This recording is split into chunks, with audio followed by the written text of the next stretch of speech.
Making Podcast. I'm your host, Brandon. I'm your other host, Chanel. And we are back to talk about Industry. I spelled it wrong in the Chiron. Industry Season 2, Wow. Season 4, Episode 2. Good save. I got totally distracted. Season 4, Episode 2, The Commander and Gray Lady. But before we get into that, if you listen to us on Apple Podcasts or Spotify, if you leave us a review, and it's 5 stars, we'll read it on the show. And we actually got a 5-star review since the last time we recorded. Chanel, do you want to read that? Of course. Guys, thanks for reviewing us. Whenever you leave us a 5-star review on Apple Podcasts, particularly, we will read it. If you've left us a review somewhere else, send us an email, let us know, or DM. Otherwise, we're only checking this. And I wanted to thank Fatucci, clearly. That's a very easy to read username for your 5-star review. It says 5 stars, an absolute must listen, ! This is hands down my favorite podcast. Thank you so much, because the hosts are so insightful and easy to listen to. Every episode, Chanel and Brandon bring up points and perspectives that really make me think and see life in a new, interesting ways. Oh my God. Their chemistry is a huge part of what makes it great. They banter like family. I love it when they roast each other, but you could tell they truly respect one another. That's just from me to Brandon. Brandon is very disrespectful.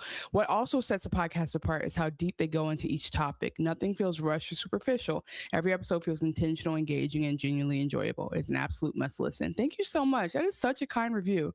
Appreciate you. If you guys are interested in this show, other shows we watch, please check us out. And we always tell people you can listen to us before, during, or after, or without the show that you like, because we talk about every day.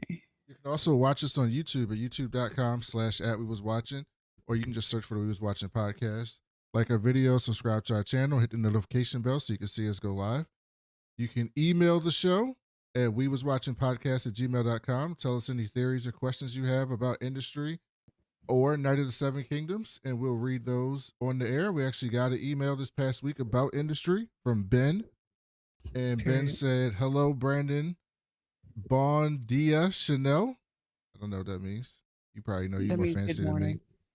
I'm so glad Industry is back. I'm so glad you're talking about it again.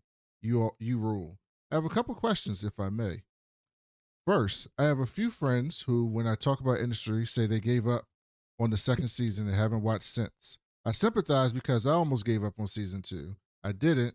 Then season 3 was about the best thing on television, and 4 But you got through all the gratuitous sex. Like, that's crazy to stop at season 2. Season 1 is the one where it's like, what am I watching? Season 2 is when we start cooking. The gratuitous sex is probably what got them there, and then it went away. I mean, I am a little bit prudish, but okay. So you stop said being a prude. He said season. You said season 3. Yeah, season 3 was fantastic. You didn't let me finish. He has a question for you. Go ahead. No, I'm sorry. I just wanted to say, like, that's a crazy thing to say. Please continue. What should I advise them to do? Just skip 2 and go to 3? Persevere with 2 knowing that 3 is coming? What do you think, Chanel?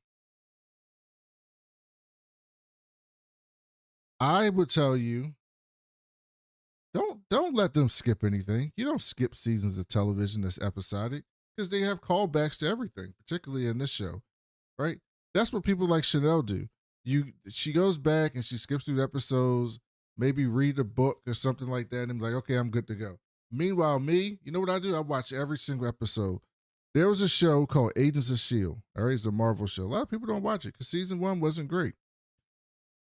Season 4 of Agents of S.H.I.E.L.D. is the best season of television Marvel has ever made. Anything on Disney Plus, nothing they've ever done has still held up to season 4. But a lot of people never got to it because they quit.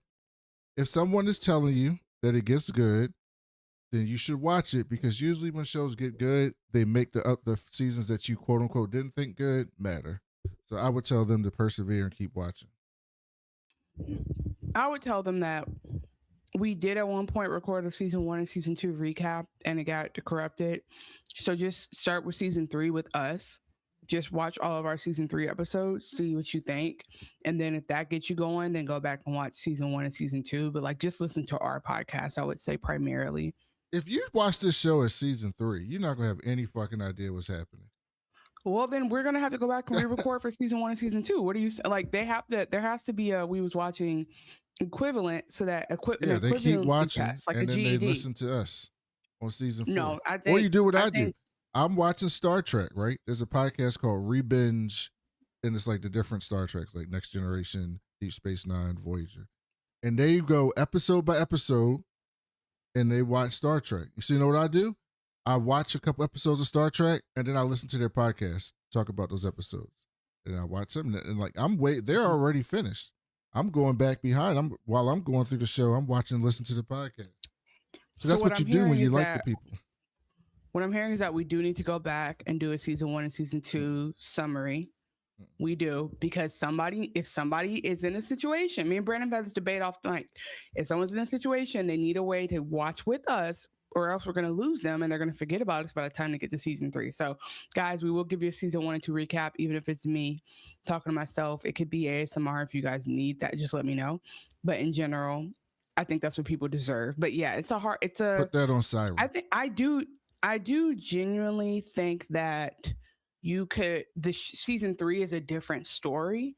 Like season 3 is a different type of show, but I don't think you can not different type of shows. So it's like it starts to give it a really dynamic storyline. So like the show it was at the pilot it's the same show essentially, but like the story is so much more rich.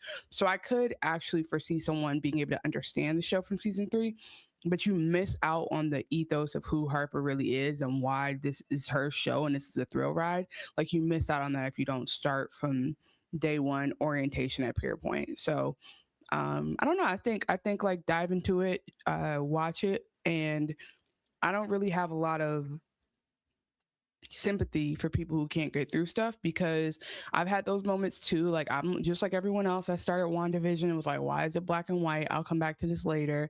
Like, it took me plenty of years to go back and watch Breaking Bad, but good TV, you got to just come back to it and be, when your spirit is ready to receive it. Or just let them quit and let them miss out. I quit Gotham, but that's because it was terrible, and I don't regret it at all.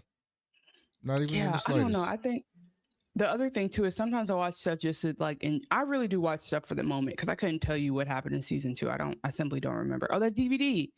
I remember DVD, and I remember meeting the brother John David, and those the two. I guess I just remember the black men on the show. Outside of that, I don't remember much. COVID season. Harper was slumming it. COVID living season, in the hotel. She backstabbed everybody. Jesse, that was out. Jesse and the Jesse yes. and the yeah. Okay. This whole show is character based. You can't watch a character based show if you don't learn about the characters. So either they quit the show or they watch it from the beginning. I'm going to say it's not going to hit the same, but I do think that you should just start watching We Was Watching, or you should email us and be like, hey guys, do a season 1 and 2 summary, and then we'll do that. In general though, it is definitely worth watching. It's funny, when it went off, my TV, or not TV, HBO automatically tried to start. I was like, the end of this episode came and I was like, wow. Like I literally had goosebumps at the end of this episode, which is so embarrassing to say, but they did what they meant to do. And then it went off and I was like, damn, they don't even make good TV like this anymore. And guess what show HBO auto played after that? Mad Men. Did they do that for everyone? Yes. That's how it works. So it's just so funny, because they're like, oh, you thought you just saw a good TV show? Let me remind you, we have classic IP. This is something you need to see on our network. And I started watching like the first 10 minutes of it. It's so freaking... You didn't let me ask the second question. It's so heavy-handed, but the point is that Mad Men is a super long show that if you don't get into it, you miss some of the best TV in life. Like what shows that we all still talk about don't have episodes that are like, ugh, to get through, and then you're like, oh shit, this was like so satisfying. Oh, is he still have more email? Yeah, he got another question. Oh shit. Okay. Question 2: have you tried to get an interview with Mickey Down and Conrad K? They seem to be quite up for doing interviews, and I always enjoy them, but I think you would do an amazing job, and I would love to hear it. That's Chanel. I'm too shy to reach out to people, so that's on Chanel. You know what's interesting is that one of them we have definitively reached out to, and I guess I'll check now. Brandon would have seen it before I would. I don't think we've heard back, but we've reached out. We tried. tried. If you know So, someone who knows someone we'll who keep knows trying. somebody that knows somebody, let me know. We'll keep trying. But no, we appreciate that. And you can also follow us on all the social medias at We Was Watching. So let's jump into this recap because this episode was psychedelic. Once upon a time in the projects, yo. Chanel, the commander and the gray lady. What did you think about this episode? Is that what it was called? Yes. Fantastic. So I mean, it was a great episode of TV. I really enjoyed it. It gave what it needed to give. Oh, and then you didn't say this is Ben who emailed us before about Sir Henry. This is a follow up to a thread from the email we just read is a follow up to an email from freaking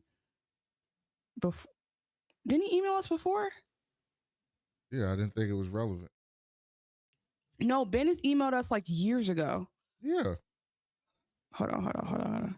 Ben emailed us in September 12th, 2024. So we just wanted to say shout out to you for being a longtime listener, a longtime emailer. This was such a great episode. I think that sometimes shows have these, I don't even really want to call them like pocket episodes, but like or what they call them, bubble, whatever they call them, right? When it's like in the same universe, like same set piece. And it was so bottle episode. Good that it bottle episode. And then it's like when I saw Harper, I was like, oh shit, this is her show. Like I forgot because that's how good this show is. So I definitely appreciate what it's giving. I definitely appreciate that. We also appreciate everybody that's in the chat. So keep giving us these comments as we go through. We'll highlight some of the best ones. But let's jump into the recap. We start off with Wakefield Election Day for MP. And immediately I knew this was the Henry Muck episode. I was like, this is a Muck episode because we're starting off with this. This is going to be about him. I didn't know what I was in for, but I knew it was going to be about him. And if you remember, at the end of last episode, we got an idea that he was going through something. We saw he was snorting stuff, so we knew Henry was like indisposed. We didn't really know like exactly, we knew he's post Lumi administrative action, he's post marriage. We don't know what else is going on though. Henry is up there with all these other candidates, and this is so British. Because if you've ever looked into British politics, it's always like a million different parties up there, ridiculous shit. They had a tin can man up there, and they even got like 370 some votes, by the way. Yeah, he was like the rent is too damn high. He was him, but less like more ridiculous because I feel like the rent is too damn high. Guy had a point besides a mustache. And so then Muck thinks he gets the most votes, and then the last person they mentioned is Jennifer Bevan, who we met in episode 1. Well, actually, I think he knew already, and that's why it was so sad because like people were encouraged, but you could see on his face from the beginning that he was upset. So I was like, I think he knew he had lost, because he was sitting there like trying to put on a brave face from the beginning. And they said this was the first time in a generation someone not in the Conservative Party won this seat. So he fucked that shit up. And he looks like he's about to crack, but he does this thing with his face, like this like smile thing that's so great. Like this Kit Harington smile. It's so British to me, and I fucking love it so much. Mm-hmm. And we see Yasmin trying to cheer him up afterwards. And I was like, this dude's about to spiral. Like he is about to spiral. So we get a little bit of a time jump to where we are currently. And Muck is completely fucked up. Like he's in the bed, looked like he just had a bender. And she comes in there and she's like, your uncle's downstairs. You supposed to be down there having breakfast with us. The fuck you doing? He's been here for 5 hours. The Molly, the maid, is over there, like housekeeper, is over there working on the curtains, like pulling the curtains up and stuff. And Yasmin's like, hey, chill on that. I can do my damn curtains. Like I got it. And she just stops and looks at her like, okay. And then Yasmin says, listen, I went to enough events without you while you were like fucked up. Can I not show up at your 40th birthday party without, the birthday boy? Like, can you make an appearance for that? And then Molly goes to the next window, fuck with the curtains. She's like, "Bitch, didn't I tell you let me do the curtains?" That's exactly what happened. And And he's Henry, like, yeah. And she turns to him like, are you gonna back me up? And she's like, Yasmin, let her do her job, or whatever he said. he said, no, he said, let her fulfill her function. What a Let her way to fulfill her speak. function. Yeah, so he's still down in the muck. Get it? No, he's definitely still depressed. We don't. There's context that the episode gives later. I was debating if we should go scene by scene with this or like talk about the concepts, but basically we see that he's been depressed the way that we kind of saw him in the first episode. He's still in that state of mind. And she's up. She's dressed, she's doing the stuff, she's taking care of the house. Like she truly knows what she signed up for, and she is performing. Cause like there, you know what I mean? I just think about she could be off her job too. She could be like, who cares? He don't care, I don't care, but she's on it. She then leaves a gift for him on the nightstand and storms out. She's like, "I see you downstairs." And then Molly apologizes to Henry. Henry goes, "Don't worry." Which I thought was interesting because he apologizes to him and not to her even after that happened. So you like why would she apologize to her? Because she just snapped at her. So she could have said, "Sorry, ma'am." Like in most instances, if the wife, the lady of the house snaps at you, you respond to that. My point is that I think even in that moment, you could tell that she felt like she works for Henry and not everyone who's married to Henry. Like it just really does feel like she's just in his house trying to get him going, and everyone else is like, because I guess what I'm trying to say is that Molly's not respecting Yasmin. Oh, that's interesting. I didn't take it that way. I took it as Yasmin was not respecting Molly. No, I mean, because think about any other show, right? If the wife of you Handmaid's Tale, anything about like Old South, like if especially indentured servitude and slavery, which is like human trafficking, if the lady of the house says stop, the person goes yes ma'am and leaves. Like there's no I haven't seen a lot of situations where like the lady of the house says something and the person waits it out for the husband. So clear, you can tell that, and then it gets validated later on, I think, in the episode. Okay, yeah, I can see that. I didn't see that at the time, but I can see that now. I'm glad you said that. So then they cut to breakfast, and Lord Norton's down there, and Yasmin and Henry, they having breakfast. And Yasmin goes, "Hey dog, have you met Jennifer? You know, the woman that beat Henry? Have you met her yet?" And he was like, "Nah, I'm surprised. They usually come up to us and try to make friends with the media and shit. They haven't done shit yet." And Yasmin was like, "Well, legacy media not really out here with the young voters. Maybe Jen can help y'all with that. Help you get a new audience." I invited her to the party so y'all can meet and talk to each other.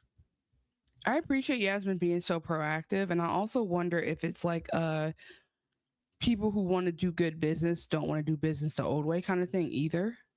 Again, like he said, it's been 10 weeks and she has an approach. Like I'm curious on if she's like she's trying to be ethical, you know what I mean? So she's like, I'm not going to do backdoor deals. Like I just think I think it's a sign of the times, but also like potentially this candidate is really like they said it. The leader of the party is like really like ideological.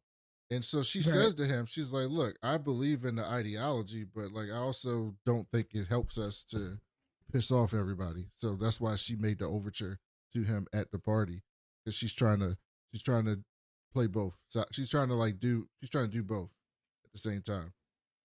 That's why she showed up there. So then we see Henry looking.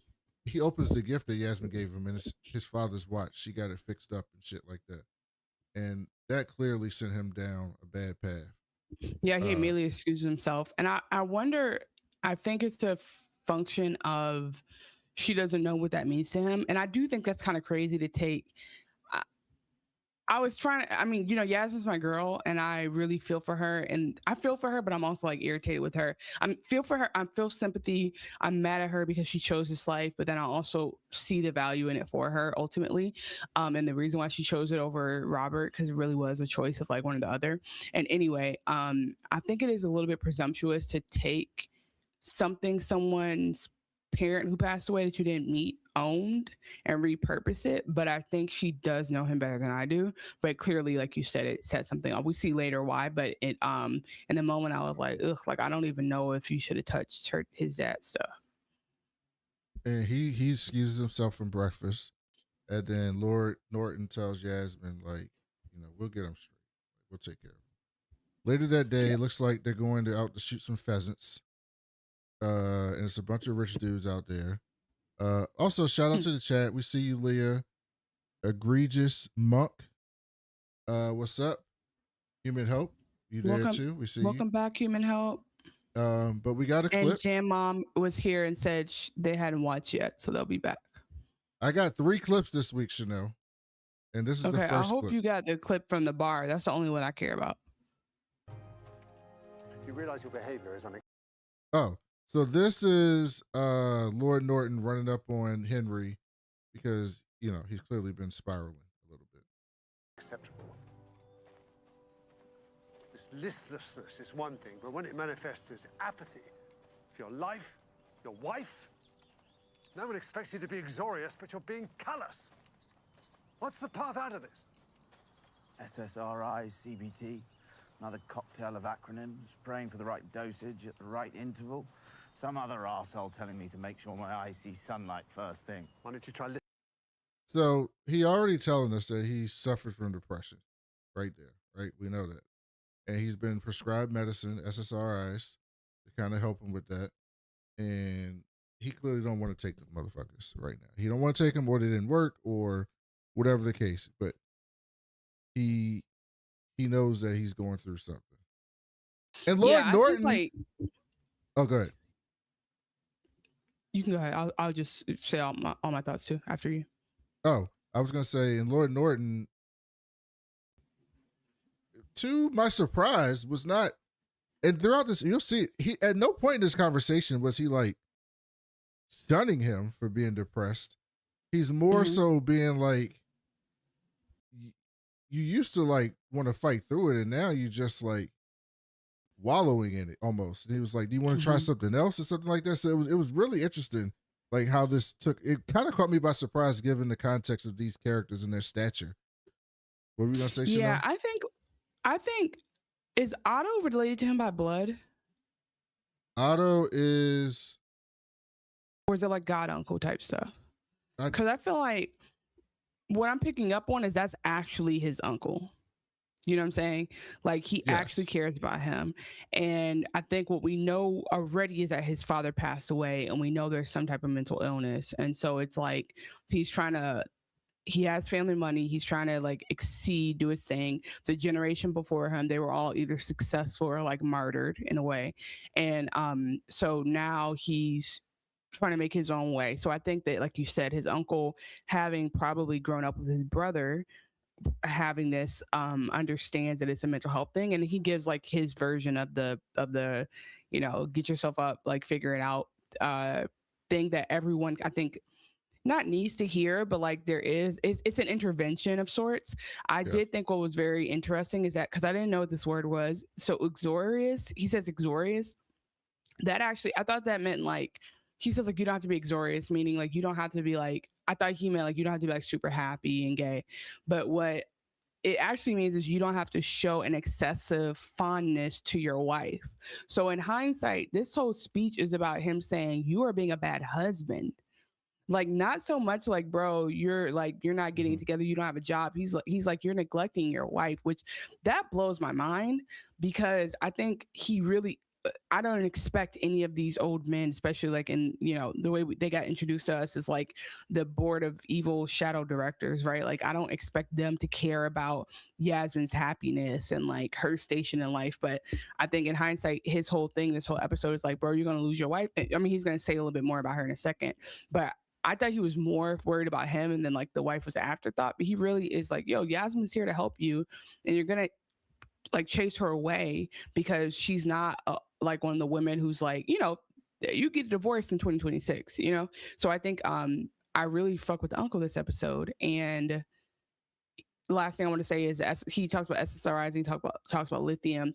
So first, that shows you that he has definitely, like Brandon said, taken different forms of treatment for depression, and I will say that when you anything chronic, let alone mental health, but also physical health, when you're trying to figure out the medication and the dosage and it doesn't work, like there is a helplessness and a hopelessness to that is really tough. Like it's harder than the diagnosis, I think sometimes, is the fact that you're trying to manage it and you still are struggling and you feel like for whatever reason, even though the next thing could be the next one, the next combination, the next medication could actually be the cure, or like the thing that you never need anything else again.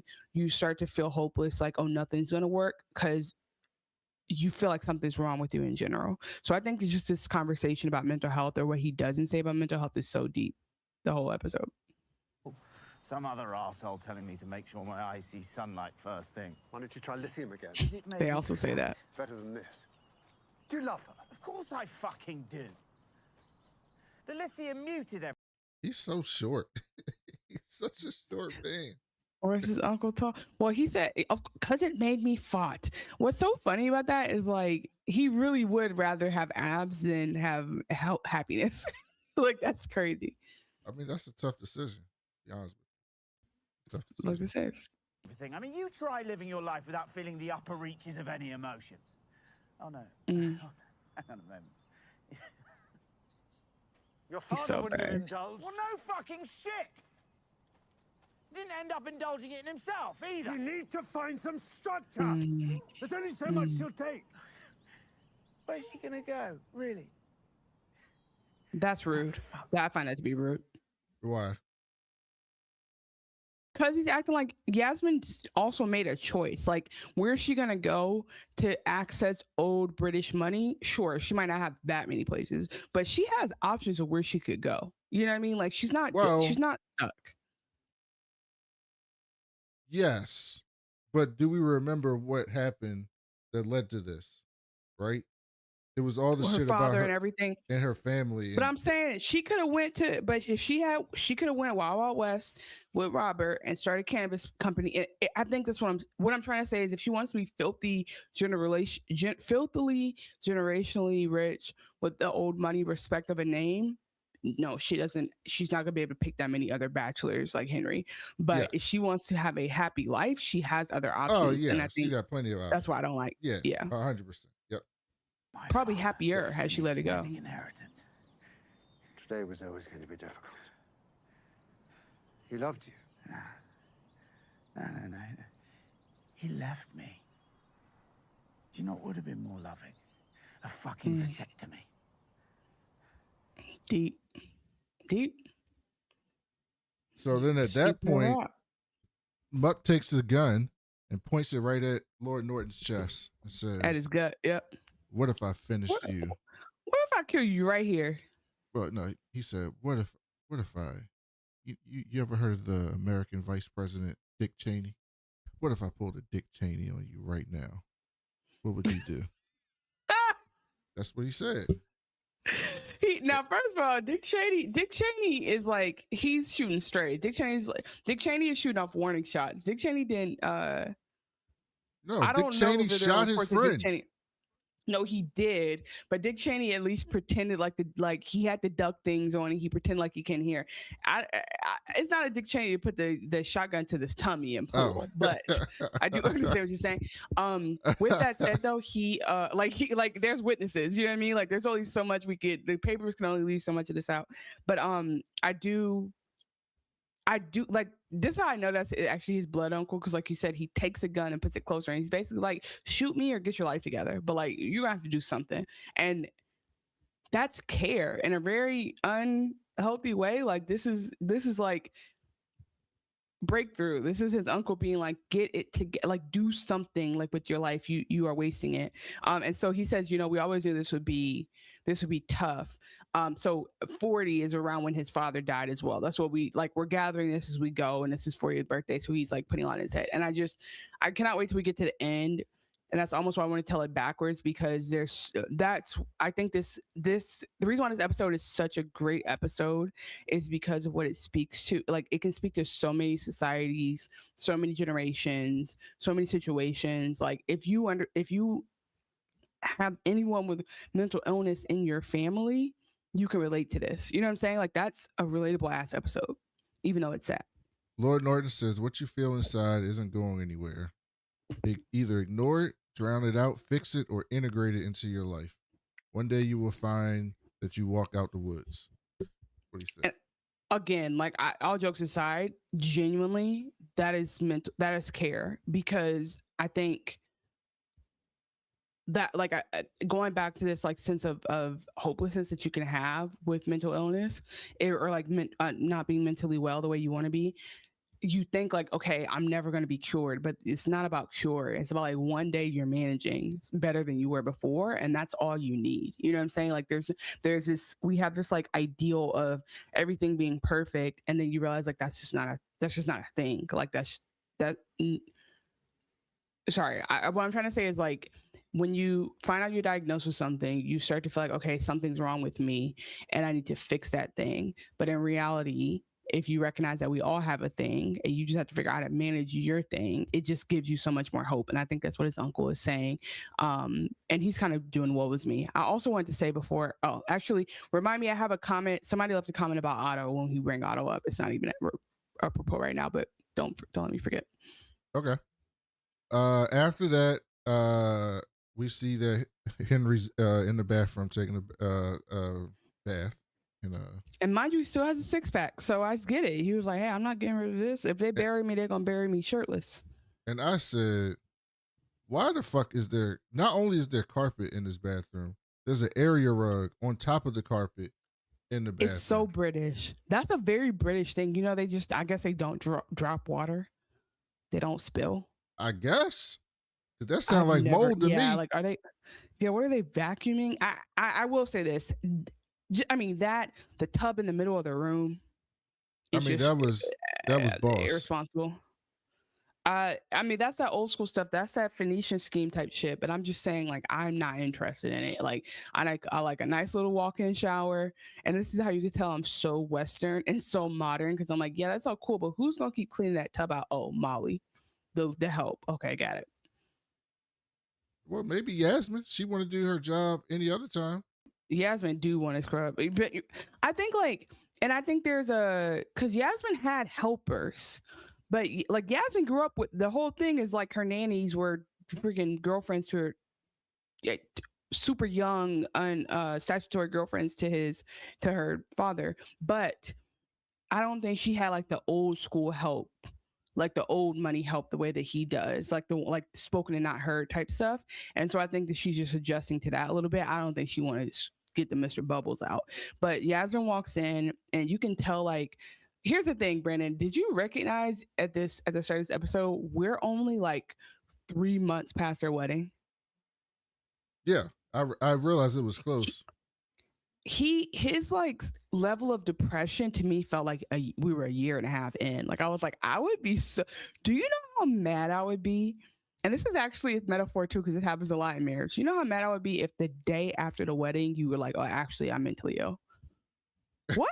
Well, the good thing is she knew this before. Right. She just didn't know how bad it was. But yeah.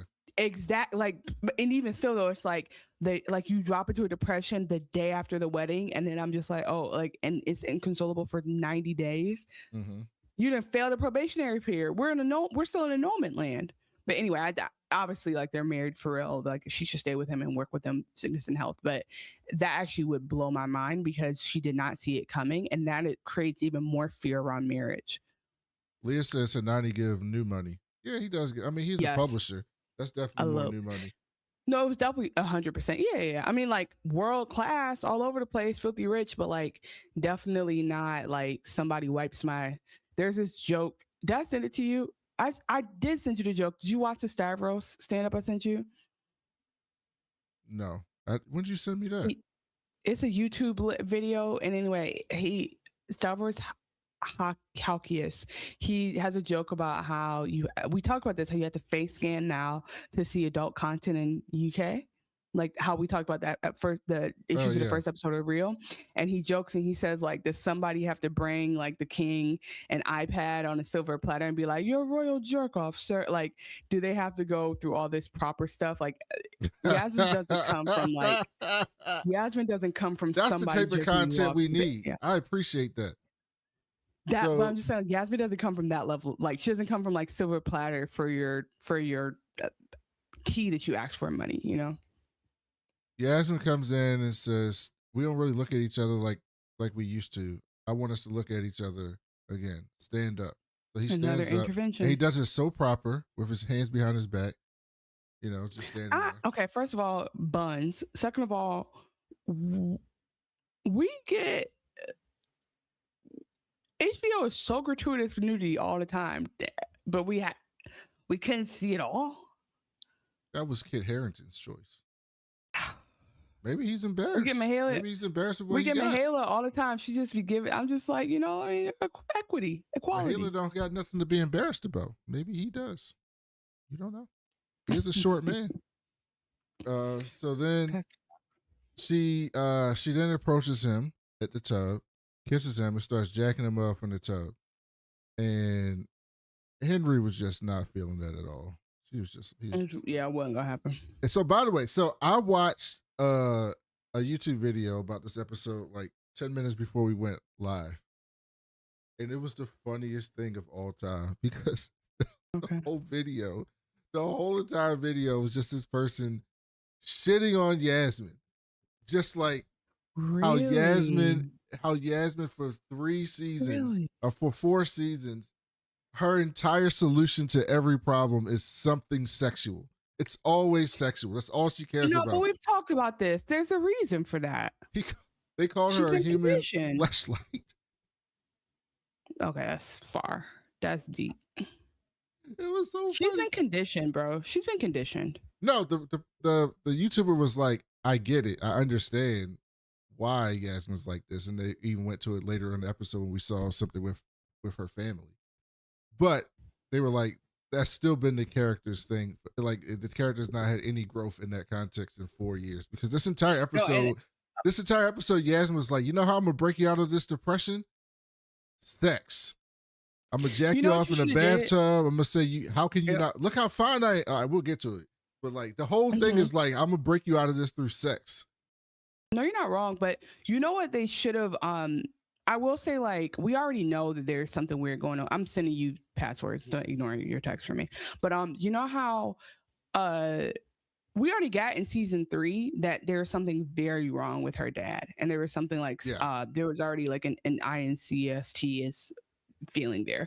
So we already knew she had that trauma, but we also knew that like at work where she found power was through that, like, because they would talk down to her because she was gorgeous and all that. So I used to be a Yasmin hater, actually, if you watch this podcast. So send season 3 playlist to them. But I would go under the comments of that show you were watching earlier and post our stuff. I need you to be doing Leah, that that's type exactly of, like, what I'm talking about. Bro, I was in tears, bro. I was in tears watching that. It was so aggressive. I was like, God damn. You hate Yasmin. I do think though, but that's how they connected. This is how they met like, you know what I mean? They connected in that way. They didn't connect over like trauma. They connected over sex, and then it built from there. And I was like, you did go too far. But this episode, she was trying to cure depression with sex. Like, she was trying to do that. That did happen. I think she was just trying to reconnect in that moment, though. And I will say that, like, for newlyweds, not just this moment. The entire. We'll get to it. But for newlyweds, that's not a crazy thing to be like, hey, this is the first way I want us to reconnect because we just got married and we haven't had sex in 90 days. So let's do it real quick. So then Henry's like, can you stop? Like, water's not good enough. All right, this is a little rough. Can you stop, please? And no, he's just like, the SSRIs are getting to him. And that is one thing. You can cure depression, but you're gonna also need, and you know what? This is opportunity for a sponsorship. We are happy to advertise male and female enhancement. So if anyone wants to drop us, I got diagnosed with depression, and when I was talking to, and then when they wanted me to try some meds, my psychiatrist goes, "Are you married?" And I said, "Yeah." Why? And she goes, "Well, you know, I need to ask if you're married because, you know, it'll impact what I prescribe to you." I was like, "Oh, okay." It will. So then she's like, Henry's like, "Listen, if you want to fuck someone else, like, go ahead. I'm cool with it. Like, go do what you got to do." And she's And so disgusted because she's like, that's not what it is. Like, bottom line is Yasmin's not saying, I'm a hot wife, do better because I deserve a hot man. She's saying, bro, we both decided to do this. I actually love you and you actually said you love me. So why are you pulling away from me? And also I think she's clearly been commenting, like in the beginning she's like, I didn't even sleep in the bed with you last night. Like she genuinely misses him and she's just trying to reconnect. She's not saying like this is a dead bedroom. I need to move on. She's like, hey, like what's up? so she storms out, and I said, this nigga's down bad. He down bad right now. Down real bad. Because he just immediately was like, yeah, just cheat on me. Like, that would be easier. We didn't see the scene from last week where he was crushing up them pills. But at the time they was giving a tour of the house because, it's like an old famous house. And the tour lady got a whole group of kids with her. And he shows up, and Henry's like, why the fuck are you in this room? And she's like, bro, it's kids right here. He's like, my bad. Just don't come in here. Don't come in here. And so they peel out. My favorite part of this, I can't lie to you, is that one, he's behind a velvet rope, so he's absolutely in the museum part of the house. Let's be clear. He's like in the part that the tours are for. So I felt like he was in the wrong for that. And then they do this like switch between that scene and the present day scene, and my impression was that they did it in a way to show that like he is definitely using, because like he's losing track of like time, because in one moment he's sitting there trying to get high playing piano, the next moment he's about to have a job interview. And the point I was trying to just get to is that he is like, the drugs are definitely impacting him. And I can understand her frustration, because like it's one thing if you're depressed, it's another thing if you're coked out. Because if you're depressed, I want to help you. If you're choosing to use drugs, then I need to show boundaries. You know what I mean? And like, so it's definitely like he's basically trying to figure out every reason for her to leave him. You know what this made me think about? I don't know how middle class people find drugs. Middle class? What do you mean? So like when I lived in, there's definitely still a middle class. It's just different, but it's definitely still a middle class. It's you in your neighborhood? Yeah. All the neighborhoods around me, my entire city probably. It's Dallas. Dallas is the dying middle class of America. I don't live in Dallas. I live in Plano, suburb of Dallas. Except it's like a giant suburb. Extended areas. Yeah, correct. So Plano is the last middle class. All right, guys. Now we know who to eat next if we can't get so rich. Because when I lived in Baltimore, in the city when I was growing up, like, you could go outside and it would be people selling drugs in those types of neighborhoods. And then when my dad got a different job and we moved to Baltimore County, I ain't never seen nobody selling drugs. And then I was like, but if you're rich, right? If you're rich, you can get anything you want, right? You can just, you'll find a way to get it. But if you're not rich and you're not in a place where people will be on the corner selling shit, how the fuck do you like? If I want some like coke or heroin, like where am I going to school? Like who am I asking? Yeah, like it just made me think about that. I was like, how do middle class people even find recreational drugs? Well, you're making me think of like peripheral memories. Like it reminds me of this. I'll just say a person I know. I'm not gonna tell you how I know them because it'll make it easier. This person I know is a veteran. And that's not relevant to anything, just to show you how he's a veteran and a father, just to show you how ridiculous the next part of the story is going to be. And we were at like a bar, and I don't know what I even said to say. And he was like, well, yeah, I could find that. I'm like very plugged into the underground world. Yeah, that's right. And I was like, okay, so that's how I would have gotten them, is by asking him, someone who's plugged into the underground world, how to get it. If you don't know anyone who's plugged into the underground world, you're not able to. You got to go to a legal dispensary. It sucks for you. So then we see, so he looks back and we notice that his drugs is gone. His little box is gone. And at that point, the butler comes in and says, Lady Muck has Whitney here. Can you get dressed or whatever? Whitney shows up and Henry's like, he's like, look, dog, like, what do you want to do next? That's what Whitney says to Henry. Wait, Like, hold on. what's Before next? you get into this is the most disgustingly privileged job interview you'll ever see recorded, because they don't record these interviews. Happen all the time, but they don't make a record of them. I was so sickened by the level of we're going back to we was privileged for a second, because the level of privilege in every time Henry talks, what's the name talks to Henry, Whit talks to Henry, is just like, it just makes you think about like the haves and the have-nots and how unfair that is. He says, what do you want to do next? And Henry said, look, dog, I just lost an election for a seat that's been in my party for a generation. And I had some of the most powerful people behind me. I killed the company. Like, what the fuck do you want from me? And Whitney says, it happens, dog. Like, it happens to all of us. But, you know, your approval rating was high.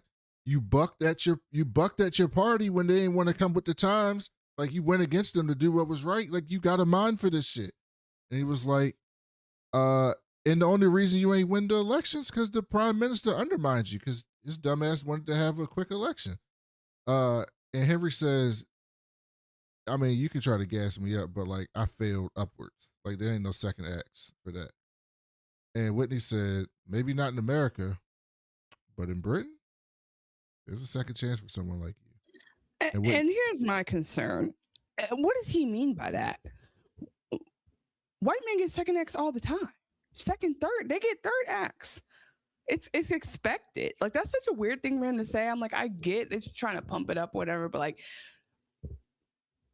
people with privilege get their chance over and over all the freaking time. So I understand why he's like, it made me even more mad that he's downplaying. But it also depends how you fail. Even for the white privilege how big people. and how. Well, let's go check on what oh my God, what is her name? I love her so much. Theranos. What's her name? Where's she at? Who the hell is that? Theranos? Elizabeth Holmes. Let's see how well her book did, boy. Let's see how much money she made. Like, she was fraudulent in everything she did from college on, not even finishing college, and still has a name for herself. Like, there is the only thing you can fail at, I think, is not rebranding your crimes. That's the worst. That's the only thing you can do wrong. If you fail spectacularly, you can still make money as a punchline, but you won't be taken serious no more. But that won't stop you from making money. So if you're okay with that. You're saying that, but I'm looking at the government and I'm like, I don't agree. I disagree. Yeah, but government is different. Because government I'm talking about the specific people. I don't mean government. I mean the specific people right now they've ruined every argument we have that. Yeah, like I just don't want to say his name, but he's ruined every argument you have that like bad business practices mean you'll never get the chance you need to make big money. You know what I'm saying? Like, he's ruined, like, it's true. If you are filthy and greedy, but here's the thing, even that person, if it wasn't for the stupid people in our country, that person was not taken seriously. Like, when it first happened, the reason why we got here is because no one took that person seriously. Well, I guess all I'm saying though is even then that the stupid people in the country are because of like strategic dismantling of education and access. Yes. So my point is to say that like it's so silly to say that it's more likely the second chance in Britain than it is here, because I do think Britain actually is more like class based and like more class like rigid, and they have longer memories than we do. So I just thought that was like a rare thing where I was like, that doesn't track. Anyway, the point I'm trying to give is like he doesn't want this job. He's arguing against why he should get the job. And Whit is like, no, you're great. He's like, hey, listen, I am unreliable. He's like, that makes it fun. He's like, okay, but like, I don't smell good. He's like, we love minding our business. He's like, well, I don't know anything about money. He's like, you can do the letters. I'm surprised you're taking this position, I thought you would be pro Whitney here. No, I think Whitney's being disgusting. He just wants what he wants, and so my point is like he's not letting his mental health affect his decision making. He's basically saying, I know how good you are when you're not going through a crisis, and I'm not going to let the position that you're in now keep me from helping you. he can't wait to use his mental health against him. I don't trust Whitney at all. Are you joking? I think he can't wait, because that's why my question is this: why is Whit not the CEO? Because Whit wants plausible deniability. He wants a fall guy. He wants someone layering him between his decisions. So I just think in general that's why. Because why wouldn't he just be like, he's interim CEO. Most co-founders who become interim CEO just stay there for as long as they need to right the ship. They don't go out and found somebody who doesn't know anything. So I do think that he's slippery and slick, and he's not to be trusted, because I'm not saying that, to be honest with you, Henry is like the average guy, and the average person does need to try and fail. Let's be honest. That's the thing. We need to stop acting like you get one chance in life. The way that the world is built for mediocre white men is how it should be accessible to everyone. I don't think it's bad that they get that. I think it's bad that everyone doesn't get that. I don't think we should be harder on people. With that said, though, he's taking advantage of this in a way that Henry's not going to be able to see, because Henry's just glad to get a chance again. And it's again, it's like if Henry doesn't need the money, which I don't think he does, it's about it's just this weird thing. Henry can go work at the paper company. You know what I mean? Henry can get a job if you don't want to. The one thing that comes with certain, there's a certain class of rich people where it's I'm just going to be a complete Nepo baby. I'm gonna be a trust fund baby, and that's what I'm gonna do, right? But there is a class of rich people in not just black and brown, but in white people, rich people too. There's a certain class of rich people where it's you better do something successful with your life. I don't care how rich I am. Our family is successful. Our family achieves. I don't care if my granddaddy was rich. I achieved, and you're gonna achieve something. You're not finna just do nothing. You're gonna do something like that. There's a certain set of rich people that believe in it. Oh, and respect to them. I think there's just some question marks here, because we don't know would his dad be that way? Would his dad be I mean, I think guaranteed his dad would be the type he could never have pleased. And because look at Lord Norton, right? Is clearly very successful. Otto, despite his proclivities, is very successful, right? Even though they're rich as fuck, they still working. Them two dudes don't have to work, but they still working, doing that shit. There's a thing there with those types of people. I'm sorry. It's just I do enjoy watching TV. I do enjoy suspending reality. But I will say, whenever watching stuff set in our reality, it fucks with me, because I'm this is just reflecting back how inequitable things truly are. Absolutely. Because yes, they work hard, but you know who else works hard? My grandparents, right? And the retirement funds are uneven when you compare Lord Moiston, you know what I mean, to what the people. Well, no, I wasn't referring to that. You said why does he doesn't need the money, and I was basically making the point it's not about the money.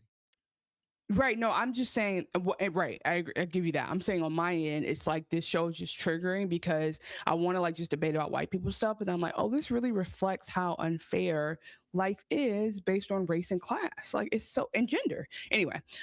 So as Egregious Monk said in the chat, rich folk shit. Absolutely. It's definitely a lot going on. So then Whitney says, a great man, no great man has lived a life without friction. That was a good line. I do like that. So then we go to the costume party for his birthday party, and Henry comes out in this ridiculous ass outfit, and Yasmin laughs at him. But not laughs at him lovingly. Look at you. You look fucking silly. And Yas says, so how did the meeting with Whitney go? And Henry was like, oh, did you tell him to gas me up? Because that's all he did was try to gas me up. And Yasmin stands up and looks like a giant next to this short dude. She looks like a giant. Yeah, because she does have on these particular clogs. It's actually so literal and figurative. And he looks up at her. She goes, it's just a shoe. And he's this is symbolic. And she says, Henry, I really want you to sleep in here with me tonight. And he don't say shit. And then they play some upbeat music. And it makes you think that, all right, Henry's about to come up out of this like that. like that last conversation is it's like some 80s upbeat music. Like he's about to come up out of this. And then down the party, we see Yasmin talking to her auntie. And her auntie says, look at Otto. He's aged into his looks. And Yasmin's like, ew. Like, no. Disgusting. And she tells her, I met someone though. And she's like, I haven't had this many strong feelings in a long time. And Yasmin's like, oh, for real? I'm so happy for you, auntie. Like, tell me about this. She's like, oh, he a young boy too. He a YN. I met me a YN. He's 29 years old. Like, you know what that's about, Yas? And she was like, listen, can I tell you what he says to me? It's giving baby girl. Can I tell you what he says to me? Yas was like, what'd he say? He says, bend over so I can see it. Oh! They laugh. Hilarious. They get excited. And I was like, this family is so weird. You know what Baby Girl's referencing? What's Baby Girl? It's the movie where Nicole Kidman had a young bull telling her to bend over. It's literally the same Is movie. It? Oh, I've never seen that. Yeah. I'm like, it's giving that exact, or I think that's what it's called, but like, it was the whole, like all the promo was like Nicole Kidman being like, are you for real? And him being like, yeah, let's do this. So I think, I will say that was weird, but like, I don't know if you heard, do you watch with the captions on? Yeah. Because they randomly will give you background dialogue. Did you hear what Otto was saying during this conversation? Yeah, he said some woman's cunt is wet as a mockfish. Basically. And I'm just like, disgusting. Like actually disgusting. And but so them having their little side conversation about her boyfriend didn't gross me out as bad as whatever. Because like this is what's so interesting to me. They have all these rules about etiquette or whatever, but like barbershop talk or locker room talk is acceptable. But I will say one thing. I will say one tiny thing in defense of Otto. Just the tiniest thing. Okay. Over there, they use that word way more freely than us. It's not seen as disgusting as it is here. Right. But he's talking about a woman. Like, you know what I mean? He's just talking about somebody. Like, it's just crazy talk for a party, I think. I agree. He's not using it in the funny colloquial way. He's referring to this woman. And speaking, now that we've talked with Otto, I can comment at HTHE, whatever, said Otto was sounding like Palpatine at the end of episode 1 talking to Harper. And I was like, that is exactly what Otto is giving Palpatine this season. He's giving like shadowy old guy in a hood saying evil shit. And I'm like, ugh. And I've been wrong before because I loved Otto. When we met Otto, I was like, oh, I like how straight up he is. You like terrible people. We know this. I do enjoy complex characters, but I thought Otto was one of those guys who's like, I come from a different time, but I get it, and I want to be on the right side of history. And then, and maybe that's how they wrote it at the time, and then they rewrote him to be a super villain in the beginning of this season. I was like, that pissed me off. Then we get this scene between Yaz and her auntie. Make me a bad mother, do want to be fucked. No, I don't think so. How are the first few months of married life? I'm a spectator and a caregiver. Darling, that's not a partnership. You cannot be too afraid of what you lose. You'll become too pliant, and then you will lose it. It's self-fulfilling. That's a great point. Ladies, listen up. I don't know. I mean, I agree with you about the point. I don't know if this is the right message. Doesn't matter how much a man tells you that he loves you. You never give them unconditional love because they will weaponize it. Yeah. They worship us and they... I don't think this applies to happy, healthy relationships, but I will say for the average historical connection with the man who like doesn't really respect his wife and hasn't found a way to open up emotionally as a human being in general before getting married, this dynamic, what she's describing, this felt very accurate and very on point and actually like good advice from an elder to a younger in this moment, because this is somebody who's like, I guess she's like divorced, whatever. She's lived a life. Maybe she's never been married, but like she's older, and she's saying, you think right now that like being doting and loving and supportive because it's the beginning of your marriage is the best way to do it. But he's actually going to lose respect for you the more you give to him because he doesn't love himself. Like that's not what she's saying, but that's what I'm reading under it. That's good.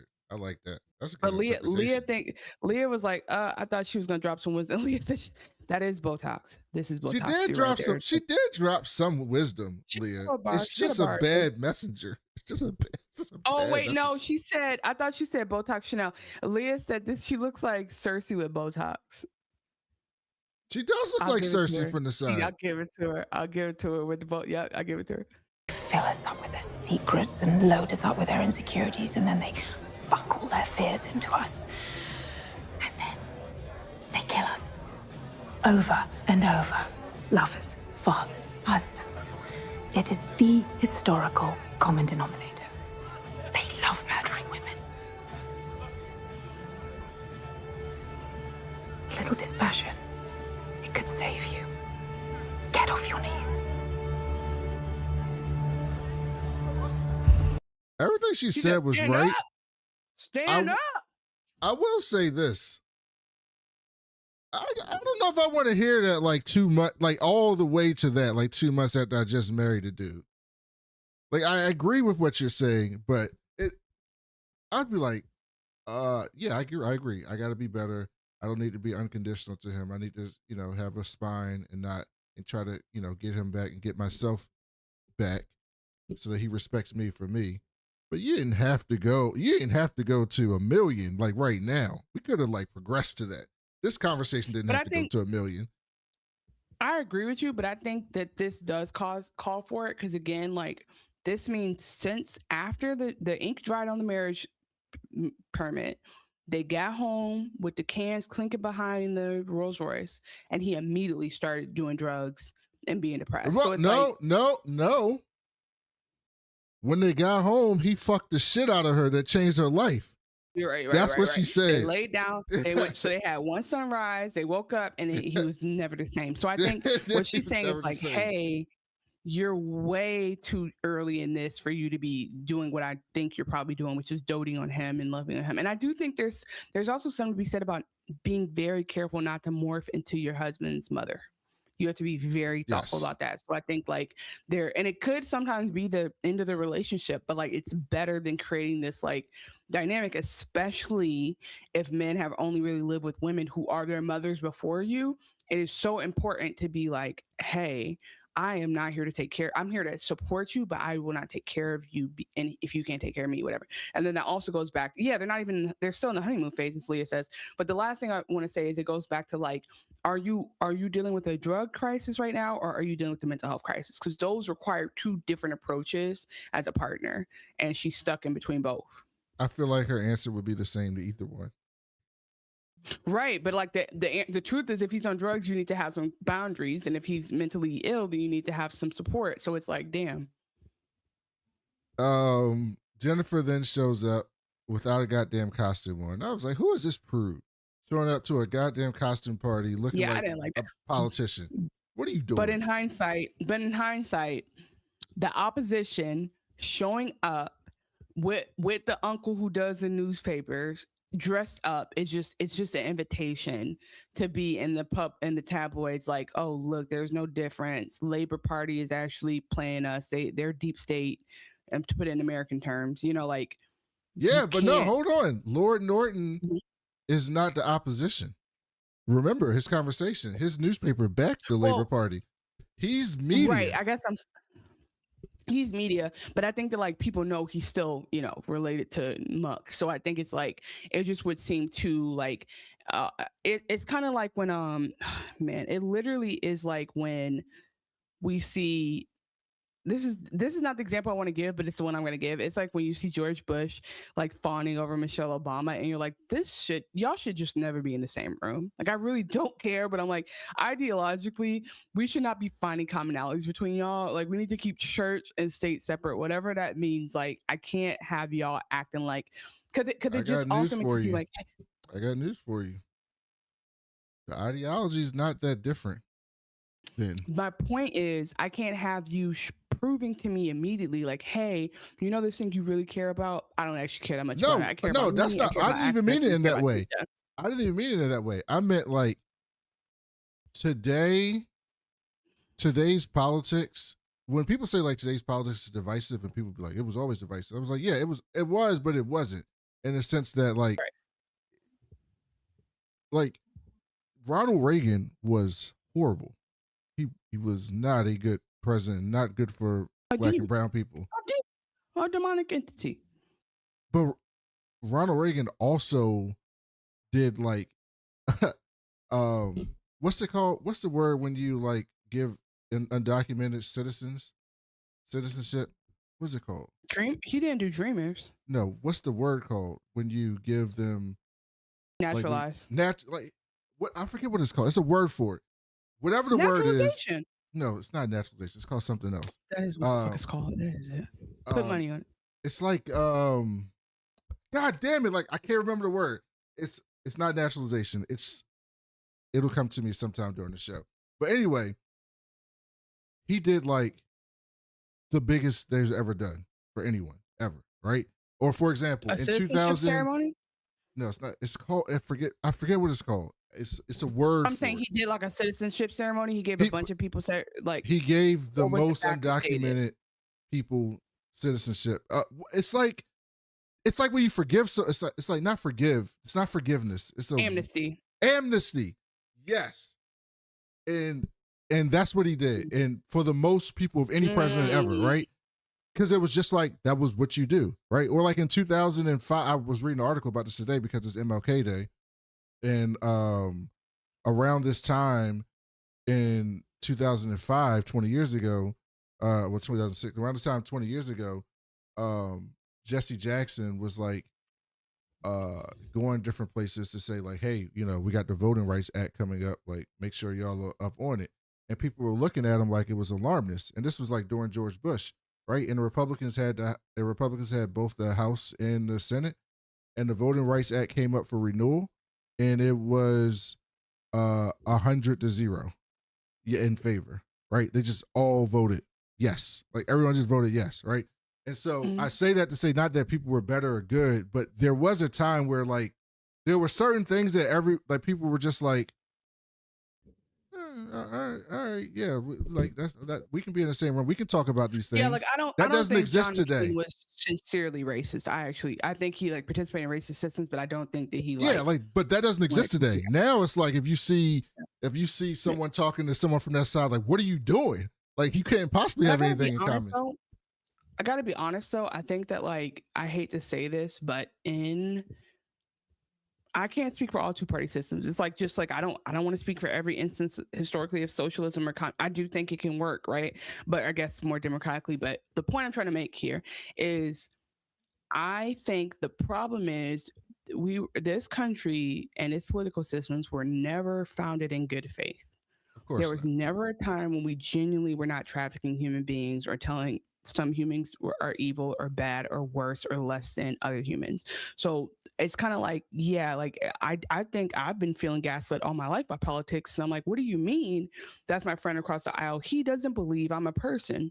He doesn't believe I should have my partner. You know what I mean? Like he doesn't believe, he wants to repeal my reproductive rights, right? Like I think those are, I think it's gaslighting to act like, oh, we're all just friends. It's just stuff we disagree on. Like we can disagree on the budget, on like being like proactive about the military under, but we cannot disagree about like whether or not people deserve health care, and we cannot disagree about whether or not money should go to defense that should be going to kids and books. You know what I'm saying? So I think I say all that to say I don't want all the division and discord, but I think that's realistically the country we've always lived in.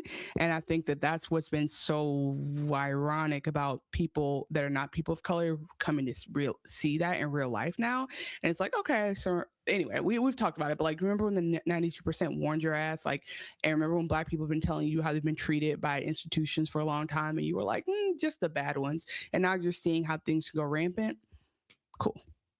I think that's the situation we're in. So coming back to say everyone's right. Like I know they're all friends. Like they all grew up together, especially if you have means in class. Like very rarely is the like Democratic candidate actually homegrown, even these days, you know, like that's why Zoran is such a big deal. But anyway, I do understand this, the tangent we got into. I do understand why she came in a pea coat, because she's like, look, I think it'll look crazy if I'm dressed like Let Them Eat Cake and I get pictured at this party with y'all as if we've been plotting something all along, and I'm only here to try to like see if we can be on the same page. And so they bring her through the back, through the kitchen, which honestly, that's kind of a VIP entrance coming in through the kitchen. I'm not gonna hold you, like only Lord Norton only walks special in and he things go down there. goes, "Excuse me," and everyone's just like, "Yeah, Gotta just go. walk out." They know Like what they the don't even deal turn the is. burners off. They just, yeah, because I mean, you know, he runs a tight ship. But I think so what I understood their argument to be was that his headlines right now are this is very interesting to me. His headlines right now are kind of saying like, oh, we're in a recession, but they're not quite yet. And she's like, you're gonna cause a recession by trying to say that like you think there might be a recession. Like she said economics are, what'd she say, like they're like emotion and something else. Like which is true, like the stock market is all made up. And so stock market is like a bunch of guys and what they think. We just went through that at the end of the last election cycle. Yeah. The right. vibe session. So it's like exactly. So she's saying, please do me a favor and like calm down your alarmism, because like you're going to create these situations by not realizing that. And so I think that is like the kind of backdoor stuff that actually is in the interest of everyone, but I don't know if it's a good sign to this early be like talking to the media in this way. Like who knows, might not be an issue, but it was interesting. So yeah, she even says like, you still set the tone, even if the leader of my party doesn't see that. Like I see that. And then we get the Undertaker shows up. Oh, Harper Stern. That's okay, her, first that's of all, her entrance music. I did know that was the Undertaker entrance music. I was being funny, but it does kind of sound like the Taco Bell bell. That was potentially one of the funniest things I've ever said. That doesn't sound like the Taco Bell guy to you? No, it sounds like the Undertaker. I guess you can see that. But Harper does pull up looking like, I was like, what you got on, sis? She does pull up like you know what? That's a great joke. Great joke with an even greater response by me. And Whitney and Muck then have a chat. It was a decent response. I give you credit. It was better than your usual ones. And Shut Whitney up. and Muck are having a chat over a picture, and Muck has clearly been drinking. Like he's at this point he's a little tipsy. And Whitney says, he goes, "What's all this about?" And he says, "You want something that you don't have, and I want everything that you already have. So that makes us good." And he was like, "I want to make you the CEO. I want to make you the CEO." And he's like, "Longevity in Britain is about access." And he makes a pitch to Henry to be a partner. He needs a native partner, because he's American, who can triangulate their political and media message. And Henry looks like shocked by this. He's like, "You want to make me the CEO? Like me? I just failed at being the CEO." You wanted me to be like customer success manager. He's like, wait, what? He's like, I thought I was gonna have to take an AI course. Like, what do you mean? After that, we see Henry back in his crib snorting a line. And then Yasmin walks in and we get this scene. Wait, hold on. Sorry, I want to say one thing before this scene. Is it two things? Is this the last scene you have? Yes. I don't know if it's possible for you to pull up the scene of the guy talking to him at the bar at the end. I thought that was like very great.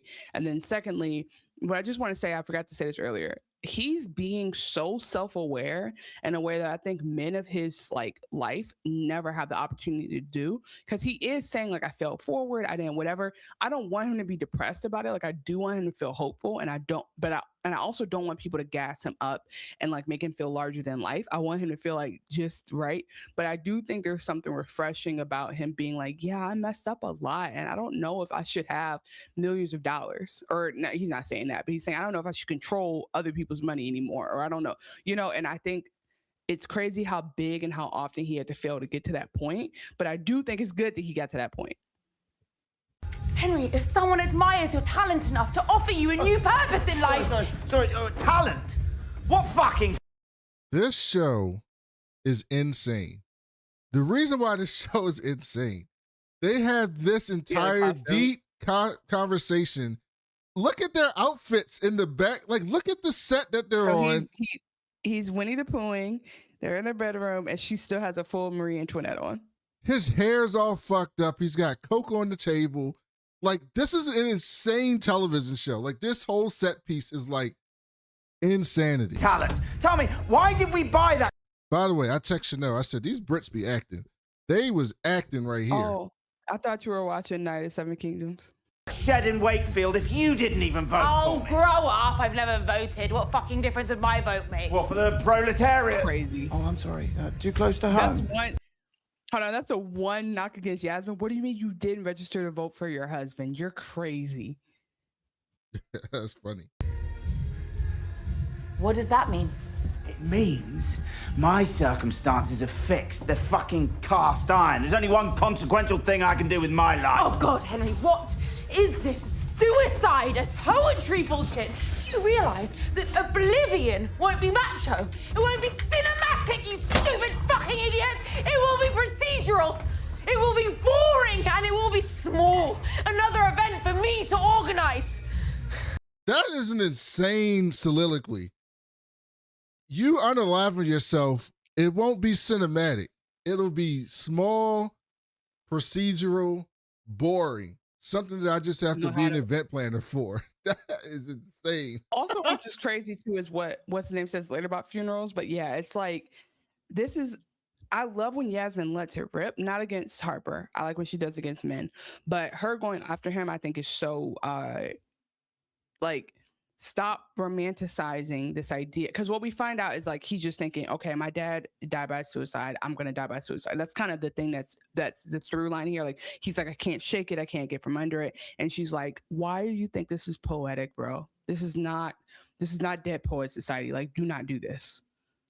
A few tears, a black dress, and then the rest of my fucking life. Because despite loving you, which I think I still do, Henry, I will forget you. I will fucking forget you, I promise you. So you don't seem to understand. Look at this. Like, y'all, if you listen to the podcast, you can't see this. Go back and watch this part of the scene. It's so absurd what he's wearing and how he's sitting, giving this serious, like, fucking deep, like, emotional speech. It's so, like, there's nothing else like this on television. That's why I'm sorry, but there's some writing that I don't like, because it's always like the person's hair is perfect and they fight talking to each other like this and then they walk away. Like, this is how families fight. Families fight when somebody got on pajamas and somebody else's hair is not done and somebody else is like trying to work. Like, that's when fights happen in a family. If y'all are listening on podcast version, go back to this scene where Yasmin and Henry are fighting in the bedroom and just watch. Just look at them. Mm-hmm. Just look at like what they're wearing in the entire like set while they're having this fucking argument. It's so insane. Stand! I can't get out from under this! Where was the romance in your father's death?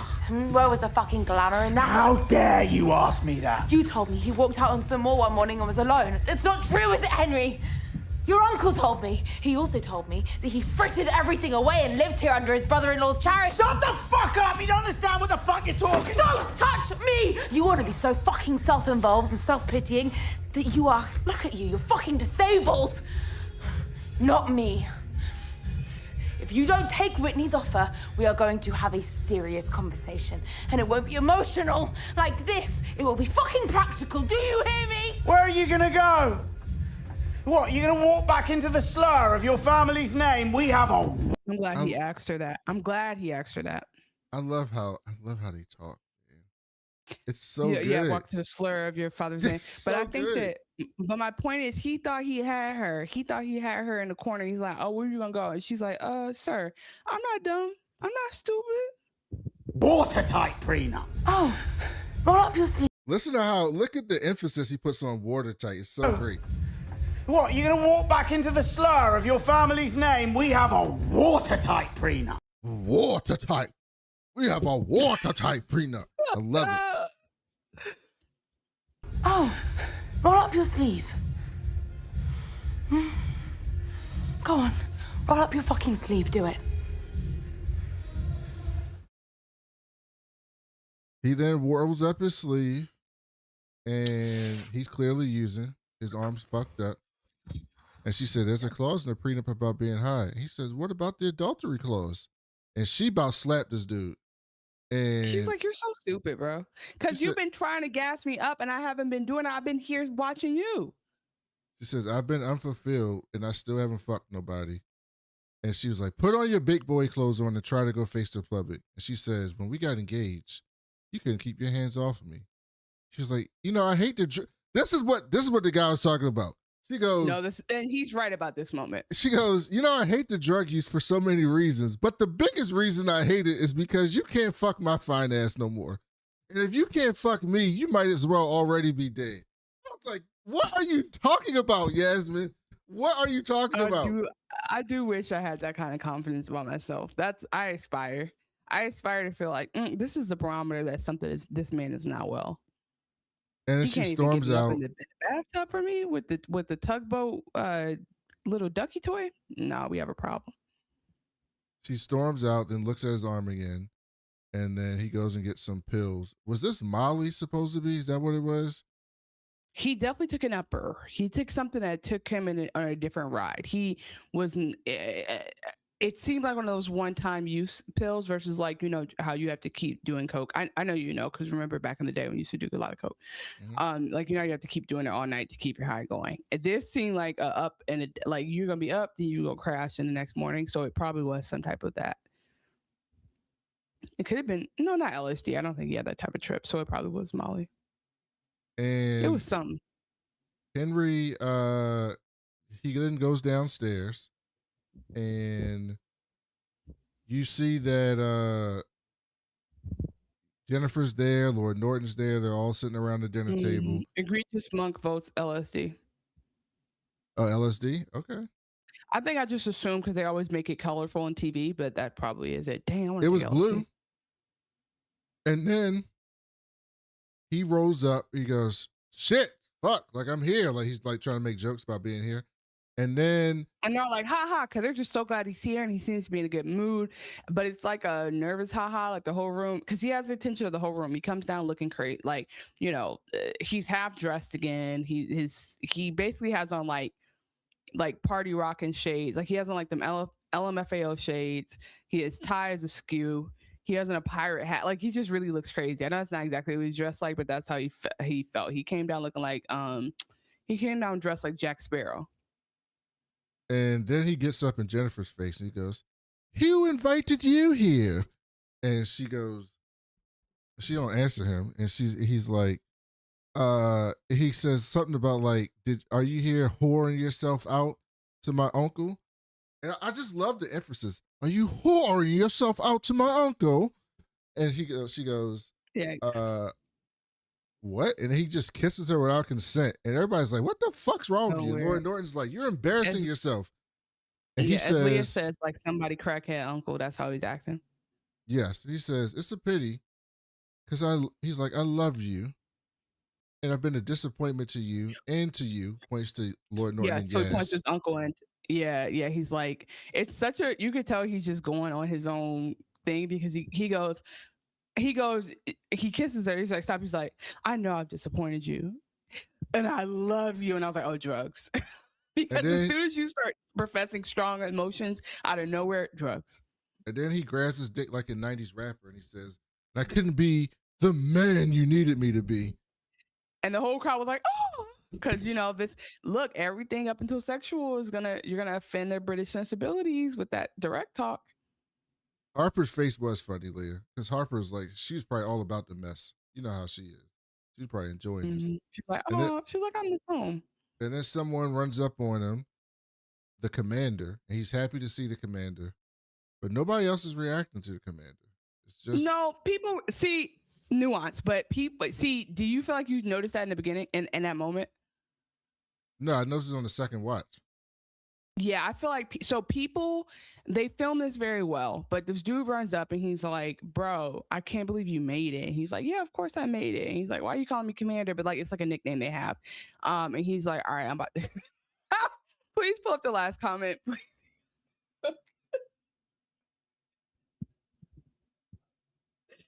he doing all that, and Leah says Harper's steak is short of the century. Oh, you correct. That was the best comment because it really she really is like That's exactly please what do a she's company. doing. Please let me short whatever you got happening next. This is insider information to the 10th degree. But yeah, so the guy runs up. He's basically like, all right, I'm about to get up out of here, like with my boy because y'all tripping. And you see Yasmin try to go, and then her uncle's like, nah, just let him be. And so I already was like, who is this man? So I think I knew something was up from the beginning. Because like you said, if you really pay attention, people aren't super reacting to his friend getting there randomly. But I more was concerned that they were letting him. I was like, is he just leaving? And then I was like, well, I guess the uncle's okay with him leaving because he's with his friend that he knows. But yeah, and then the guy, Leah said, is giving queer, like the way that the guy ran up behind him and like comforted him. So what I assume is this is like an old friend who it came out of nowhere and he was just happy to see him, and this calmed him down enough, and he's like talking to him, and they start like reciting like his poetry. In the how Brits just talk poetically for no reason, like you don't know what they're talking about. He was doing all that with each other, and then they kind of stormed out. And the most British thing in the world is the uncle being like, let him go do it, let him go get hit by a car, I don't care. And the uncle stands up and is like, I apologize, we hate birthdays, or whatever he says. This family hates birthdays.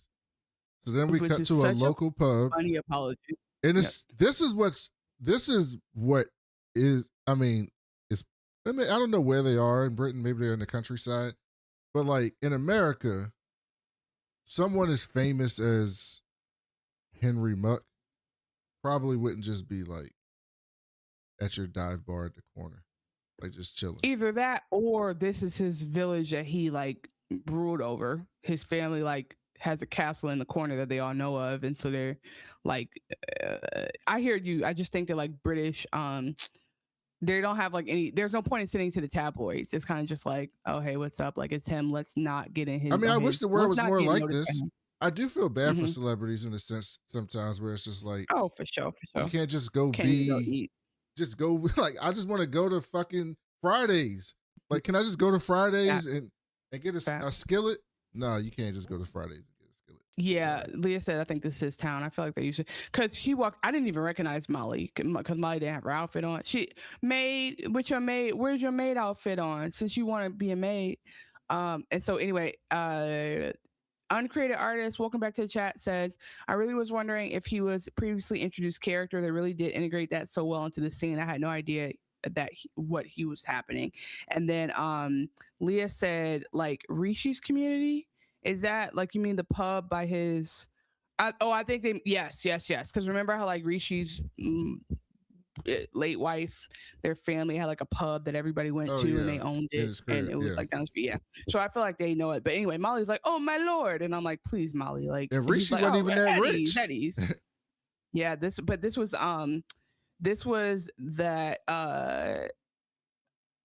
was somebody said this is like a Rishi crash out episode.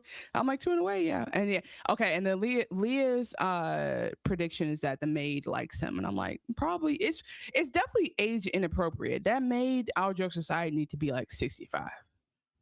I'm not one to like not trust my husband, but in a way, it's a 24-year-old TikToker closing my husband curtains. I get why she was like, I'm gonna close the curtains, you go, get out of here. Commander tells him, you live in a lie. And if you're gonna live a lie that gives you the most pleasure. He was like, you can't get it up. Like, get some pills, watch some porn, do something. He was like, yeah, like, you're not living, bro. He said the greatest thing in life is a man who can have sex with a model. And he says, but that village girl over sometimes he said sometimes a 10 a penny village girl is the best. And I was like, why is he speaking? Yeah, he was speaking like, this is villager talk. Like, they keep talking about villages, and I'm like, y'all live an hour from London. Like, stop acting like this is like the Shire. You know, like they keep acting like this is old English. Like, y'all all have TVs and iPhones. Like, it's just a province at this point. But yeah, the friend is basically like, I don't know why you call me commander, but haha, good to see you. I've been just, you know what I do. I don't really work. I just like seeing the land, meeting the ladies, and I think we should get into it because, like, Yasmin's probably out here doing it, so you should do it too, kind of thing. He's like, I don't know, and he's like, oh, come on, let's just go. Like, what's her name likes me? Let's go hang out. And then Commander grabs his face and said, "None of that darkness shit tonight. We're gonna have fun." So then we go back to the party, and Harper and Yaz are doing coke like old times, the good old days. Right, which is so funny because the whole thing was like, Henry, I do drugs too, but you do too many drugs. You do bad drugs. It's so silly. And Harper says, "I thought you guys were happy." And she was like, "We were happy." She's like, "After marriage, I had the best sex I've ever had. It was life changing." And then Harper says, she says, I didn't write down what she said. She said something smart to her. And Yaz says, "Oh, that's not helpful. Like, why are you here?" And then Harper's like, I think she basically is like, take leave if you don't want to be here. Or something. What did she say? And Harper says, "I'm here because I have a business interest." And yes, don't ask me why am I here at the party. Yeah, don't do that. Like, don't do that. I don't like that at all. Like, because you're lonely. And Harper says, "So what if I'm fucking lonely?" No, she says, Yaz, you're lonely. I'm concerned about you. And she says, you're the lonely one. And then, yeah. So I think she threw lonely out first. But I think what I liked about this for Harper, like, we've had a lot of, is my volume all the way up? We've had a lot of arguments from these friends over the seasons. And what I liked about this argument, these best friends molded by life forever and always in each other's lives. I'm gonna tell you something. I don't care what you say. Friends are the way they've forgiven each other is how friends act. But anyway, they're having this argument, and I think in the past Harper would have went for the throat, but Harper is like, bro, like, I care about you. I feel like that's what I'm hearing from Harper. She's like, bro, I care and I'm worried about you because I feel like you're lonely. Like, are you good? And I think I appreciate that. Okay. She says, I just like all this stuff is not going to get you the respect that you think you deserve. That's what Harper said to her. And Yasmin is like, why would you say that? Like, she's basically like, why would you be so real? Why would you say something so brave? She's like, don't bring that up right now. Like, I'm trying to just vent about my husband. I don't want you to like tell me I'm doing everything wrong. And then she goes, well, you're lonely and whatever. So I think that I'm proud of Harper for being like, maybe I am lonely. Like, so what? Okay, I'm lonely. I'm getting what I want out of life with work. But like, yeah, I am lonely. And when you think about it, last season, even though they had this weird old scenario where like they were backstabbing each other at work, Harper, Yaz, and Robert all lived together at one point, and like that was their own little like found community at one point. Like, I'm sure she is lonely. So then Harper gets up and leaves, and then Jennifer comes in and thanked Yaz for helping her in the lion's den, and she says, "No problem." She goes, "Oh, I'm being such a rude house guest. Would you like a line? Like, I got an extra line here. You can have one." And this is going to be the name of our episode, Chanel. What? Jennifer says, "I haven't boofed the line since uni." I haven't boofed the line since uni. It's so great. I love it so much. And then Harper reminds you of when you was boofing lines in uni. Yeah, exactly. Yeah, I know. I might incorporate that in my everyday vernacular. So then Harper runs up on Whitney. Yes. And I don't know what the Undertaker is up to. I don't know what she wants here, because it's funny you call it Undertaker, because I do not think she takes kindly to this information that Whit's about to drop. Is that how you took it? Because I took it as she looked sprung to me. I took it as a moment of being like, ew, who lives like this? So I guess we'll have to see how she acts later, because I thought she was judging him, which surprised me. She says, "Do you know what I do?" And he goes, "Why don't you tell me?" And she goes, "I work for a fund." He says, "You used to work for a fund. Is there something you want to ask me?" He know exactly what she do. He know everything. And she says, "How do you make a work relationship long lasting and healthy?" No, was like, God damn, Harper, you just got back with Eric. Shit. No, that's what she's saying. She's saying, like, I'm about to get back with Eric. How do I make sure this works? Like, I don't want to screw him. I want it to actually work. That's what I thought she was actually saying. And he said, well, he basically said Jonah complimented him. He had some access to shit and he was good with marketing and could get capital. He's like, I grew up poor. He said, I grew up poor. Jonah was mature post MBA. Blah, blah. And I'm like, oh, I hate that I understand everything he said. But yeah, he was just like, yeah, work together. And he, like you said, he had access. And she's like, you don't read as poor. And he was like, oh no, I was poor. He said, I had a venture, funeral homes. I got rid of all the overhead, right? Embalming, out of here. Flowers, see ya. Fancy caskets, how about a wooden box? And I made some bread. And so then, which, you know. Oh my God. He's like, people think that funerals are this like beautiful experience, but they're really just resources or whatever he says. And I'm just like, this is macabre. Like, there's so much the show's done that I laugh off, but this is like the darkest. This is like so casually dark. I thought he was saying, like, you know, everyone should be able to afford a funeral. No, he was saying people act like feeling funerals the care. Who marketplace. cares? He's basically like, he's basically like, look, life is for the living. Who cares about that poor sucker who just died? We might as well, you know, Put them in a box. He's like, coffins are meant to collapse. There's this, have I ever sent you the Tim Robinson coffin sketch? Oh God. No more Tim Robinson. It'll be forever Tim Robinson. There'll never be a day where you get to escape that. Wow. Acorn TV. It's the Acorn. You guys call your provider and make sure that you have Acorn TV still so they don't get rid of it. And then he asks Harper, are you going to tuck me in tonight? And Harper says, not tonight.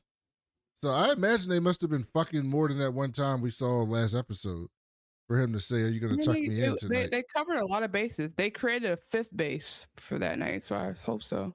And so then we see Yaz, who's high as a kite at this point. And she walks in another room and she see her auntie on her knees blowing old Otto. And he's into it. He's like real into it. And then Otto, she gets finished and Otto says, here's a mint for your cock breath. It says, and you got a better mouth than your brother. Blew my mind. Disgusting.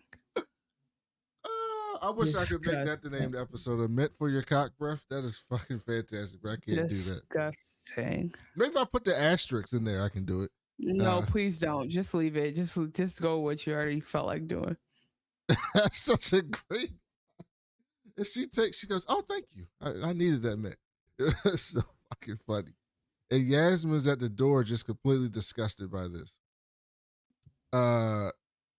Leah said, nothing prepared me for what he was about to say. Yeah, I was not prepared for what he was about to say. And then I'll have another potential name. We'll get to it in a second. Back at the pub, Henry comes to join the like all the people sitting there having a pint. And Molly recognizes him. He says, why don't you come over here? Molly confesses that I hid your box so you wouldn't be embarrassed. He says, that's a fireable offense. But he doesn't look entirely serious. And then the older dude at the table is like, oh, dog, I used to be your priest back in the day. Like, yeah, I was there. I was there for all your shit. Like, you don't remember this shit? You don't remember me? And then he sees this Buster kissing up on Molly. And he says, hey, dog, give it a rest. She not trying to fuck you. Oh, that's not an order. Oh, is that? Okay, anyway, keep going. Sorry, you might not be. That's just when the guy comes up. Got you. And then this guy decides that I'm gonna talk my shit to you, brother. And he was like, his name's George. Molly goes, George, shut up. Oh, yes. And George says, tell him about his wife. She goes, shut the fuck up. And he goes, what about my wife? Tell me. And he says, Molly floats about the house. Molly said your wife floats about the house sad and angry because she don't belong there. And then Molly slaps the shit out of him. And he goes, she's a stable girl. I heard she likes horse cocks. I heard she likes it up the rear end. The guy tells me, And then the commander tells Henry to shine his shoes. And you know what happened after that, Chanel? Well, he's like, shine your shoes. It's basically like, go off, young bug. Or like, it's basically like him saying, and handed it to him. He's like, do what you got to do, boy. No, what he should have said is this. I'm going to retire that one. We got to find a better fight sound. 1A. He basically is like, go. He said, let 1A in him. He said it was free. I let my shooter have it. He was like, he wanted a free body. 1A. He repeatedly 1A'd him. He beat the shit out of this guy. I don't even know if George's still living, to be honest with you. And then the commander says, I bet that's the best you felt in ages. So at the party, I think what was interesting about that is like, I do think this is a super duper like messed up way for this to happen, but I do appreciate that that he's getting out of his slump in a very toxic way, but he's doing something, right? Like he's fighting, he's feeling something. And I think that's what the whole thing has been like, I can't feel anything. Like I don't feel the upper of any emotion at all, which is like not good. Back at the party, the housekeeping is moving all of Yasmin's auntie shit out and she kicking her out. She goes, what the fuck is this? It's late as night. Like, what are you doing? And Yaz was like, hey, dog, why you ain't come to my daddy's funeral? And she said, life got in the way. Because this is her daddy's sister, right? Because you can't call him Charles. Yeah, that's her dad's sister. And Yaz said, that's bullshit. You worship him. You were one of the only people that stood up for his bullshit. And she said, you must have heard the rumors about his taste. And she says, this culture sensationalizes the actions of high-profile men. I wasn't worried about that bullshit.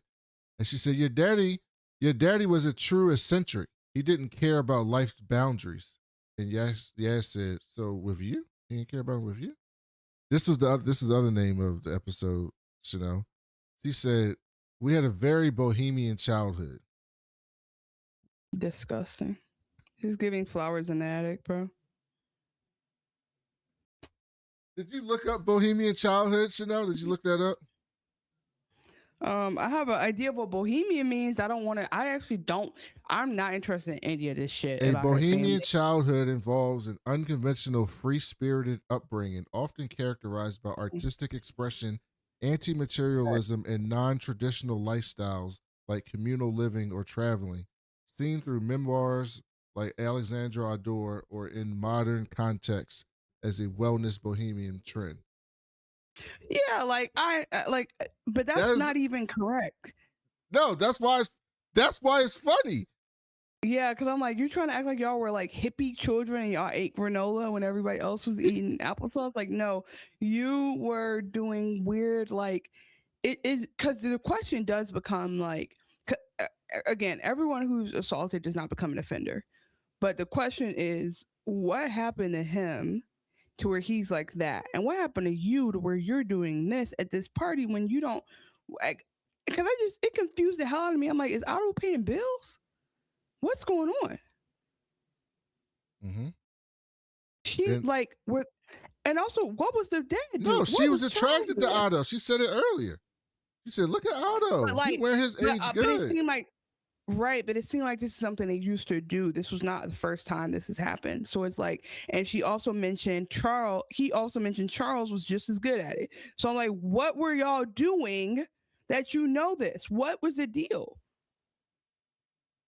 And I'm confused. She says, she said, without all your success, you couldn't wait to be a whore again.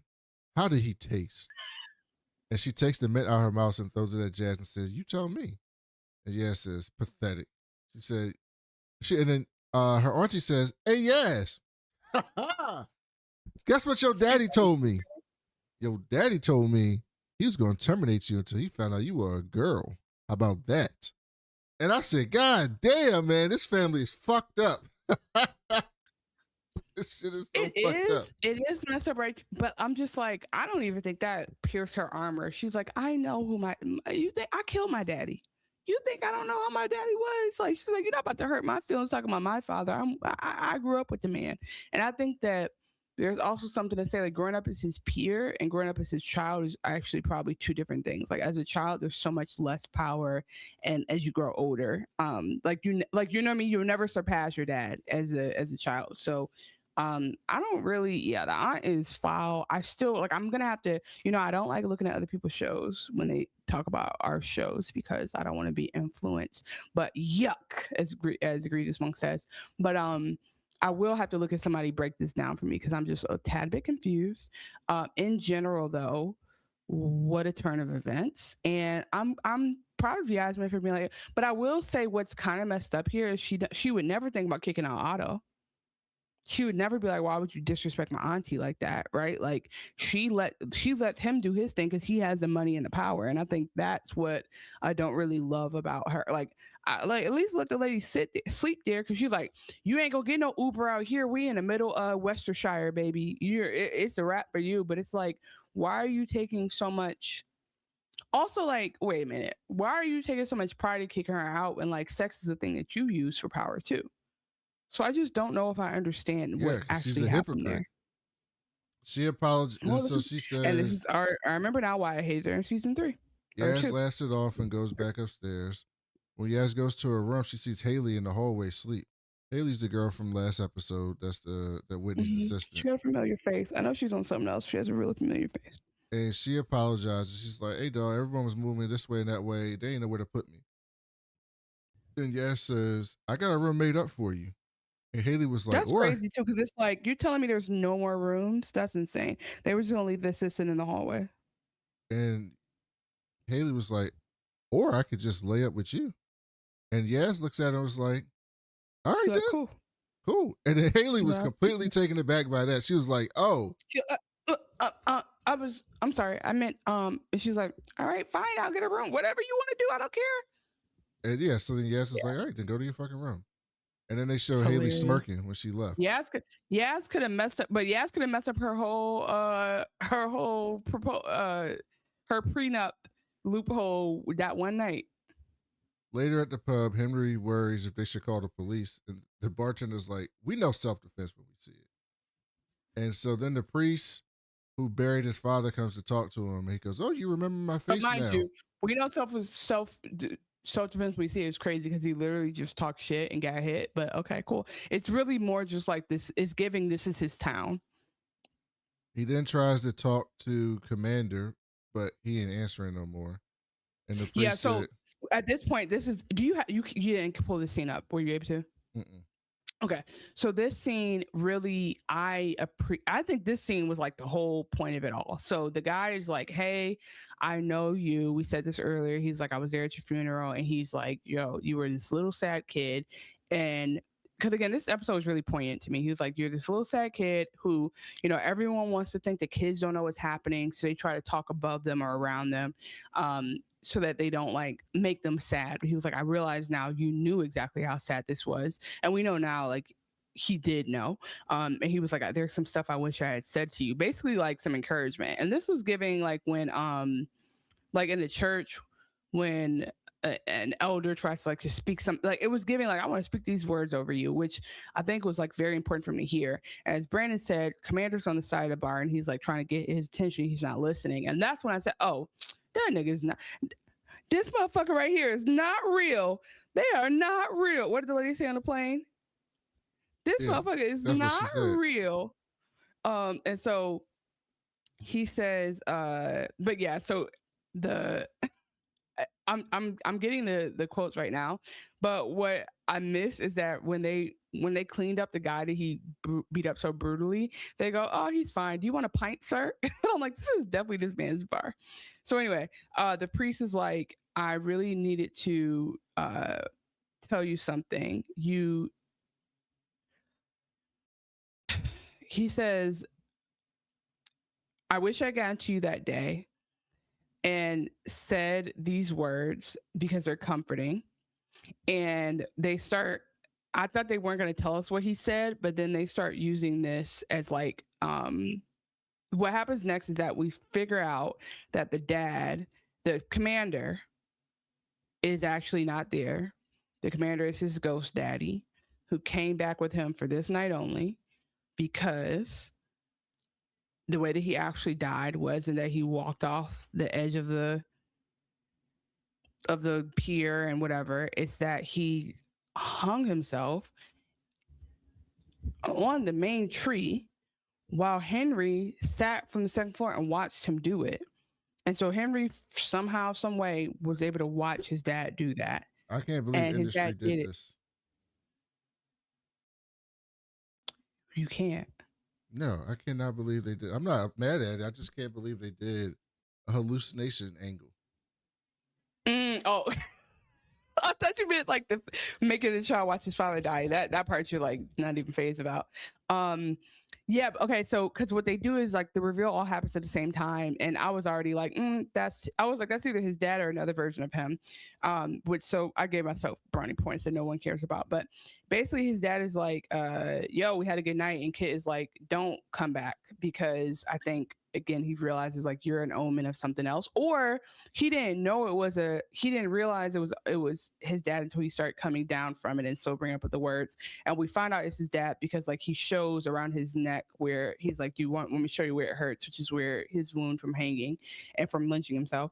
And then also he has the watch on that Yaz had repurposed, which is crazy because I don't know if is that the watch he wore when he died, and Yaz doesn't know it. And that's why I was like, you gotta be careful touching on a deceased person's belongings and repurposing and bringing them out. Like, it reminds me of I'm gonna give you the quote in a second, but it reminds me of when on Real Housewives of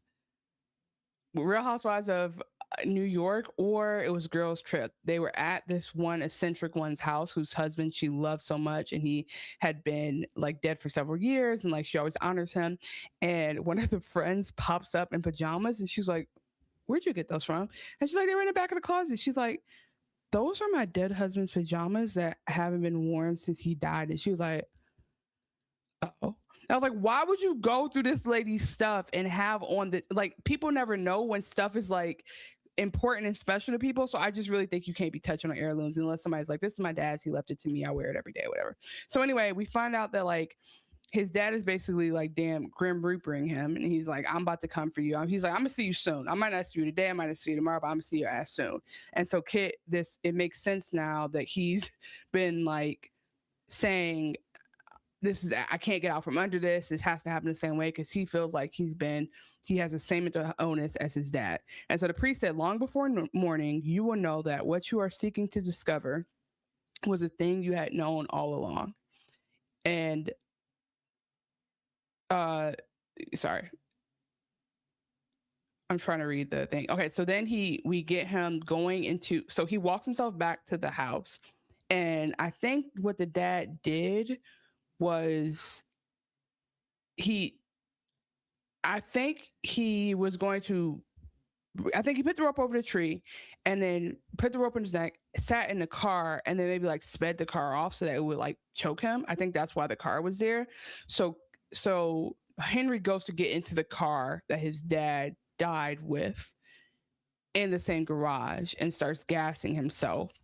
And he's basically just like, this is how my dad died, I gotta die like this, which, as Yasmin said, is like poetic bullshit, right? Like, there's no reason why you have to do this, but he just feels like he cannot get out from under it. And anyway, so he has this moment, he's allowing himself to die, and we see the shine your shoes boy thing. That's when we find out that it is his father. It's just one of the last things his father said to him before he went outside to kill himself, which is like insane last words. In terms of last words, just absolutely worst, bottom of the barrel last words. Like, no clarification in there. It's gonna make shine your shoes be the super meaningful thing when really should just said was like, I love you, son. You know what I'm saying? Like, I love you. Take care of mom. Be your best self. You can do it. Take medication. I wish I had. Like, he could say anything else. He said, you could. Don't worry about me. I got you. He could have said anything. But instead, he said, shine your shoes, and walked off, which, like, I think, like he said. Anyway, so like the priest says, the first person the coward deserts is himself. And he's basically saying that to be a coward means that, like, you have the chance to not be you have the chance to live, you have the chance to not be fearful, and you choose not to, because that's scarier than just following through with the sad macabre thing that you feel like is like following you or whatever. So he's basically saying, if you want to live, like, live, and you deserve to live, and you deserve to fight to live, because he says courage ceases to be courage if it wavers. So he's like, you cannot. He's basically saying, out of nowhere, hey, I'm coming to tell you that this idea you have that is actually smart and like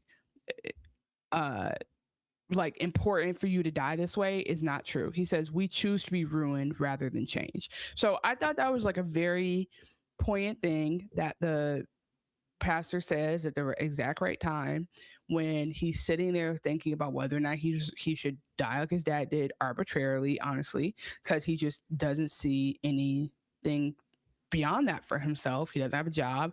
He does have Yasmin, which is a game changer in this situation, but it's also sad, like, dang, was his mom not enough? But it's not how you can think when people just choose to die. But anyway, we'd rather die afraid than be present for a single second. Kill our illusions. He says, as like, and the scene is very sad because this kid like dying. And then so okay, he says we'd rather do that than kill our illusions and live. It goes black, which makes you think he's dying, right? Is that what you thought at this moment? Obviously. No, I didn't think he was gonna die. Well, okay. Well, I was like, hey, I started being like, look, this is a crazy show. They kill people all the time. So I'm like, or not all the time, but like people die in the show. We saw Reese's wife get shot in the head. Obviously they might not kill Kit, but I'm like, you never know. But what happens is the music fades, the color fades, and we don't see anything. And then we hear Yasmin's voice saying, Henry, Henry. And I'm thinking that she found him and is saving him. And it turns out he's just hearing her voice, and that wakes him up and gets him out of that car, and he breaks himself out so that he doesn't die from the poisoning. And that's when I got goosebumps, and I was like, that is actually so.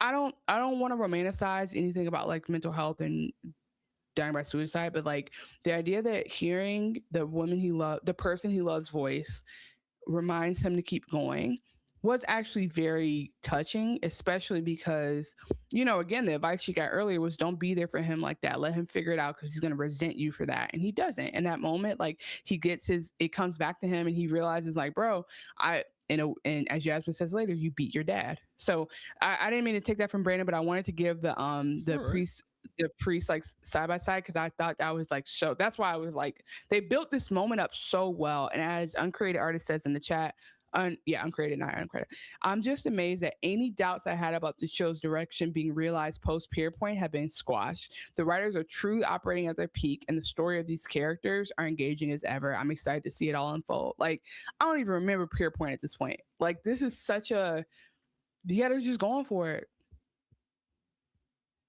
So then he drives back and he yells at Yaz to come outside, and she comes outside. She says, don't ever do that shit to me again. Box. And he picks her up and he puts her on the car, and he starts. And she can tell. She can tell it's better because he's actually raising his voice. Like, he hasn't yelled probably in 3 months. So she was like, oh, he's better. She's like, he's healed. He's driving. He's saying my name. He's up before 9 a.m. He's good. Like, I don't know what happened, but we fixed it. And then he starts to pull his pants down, and then, you know, this is what Yasmin's been waiting for this entire time. So Yasmin was like, oh, fine. Like, she needed it. I always forget that's on the thing.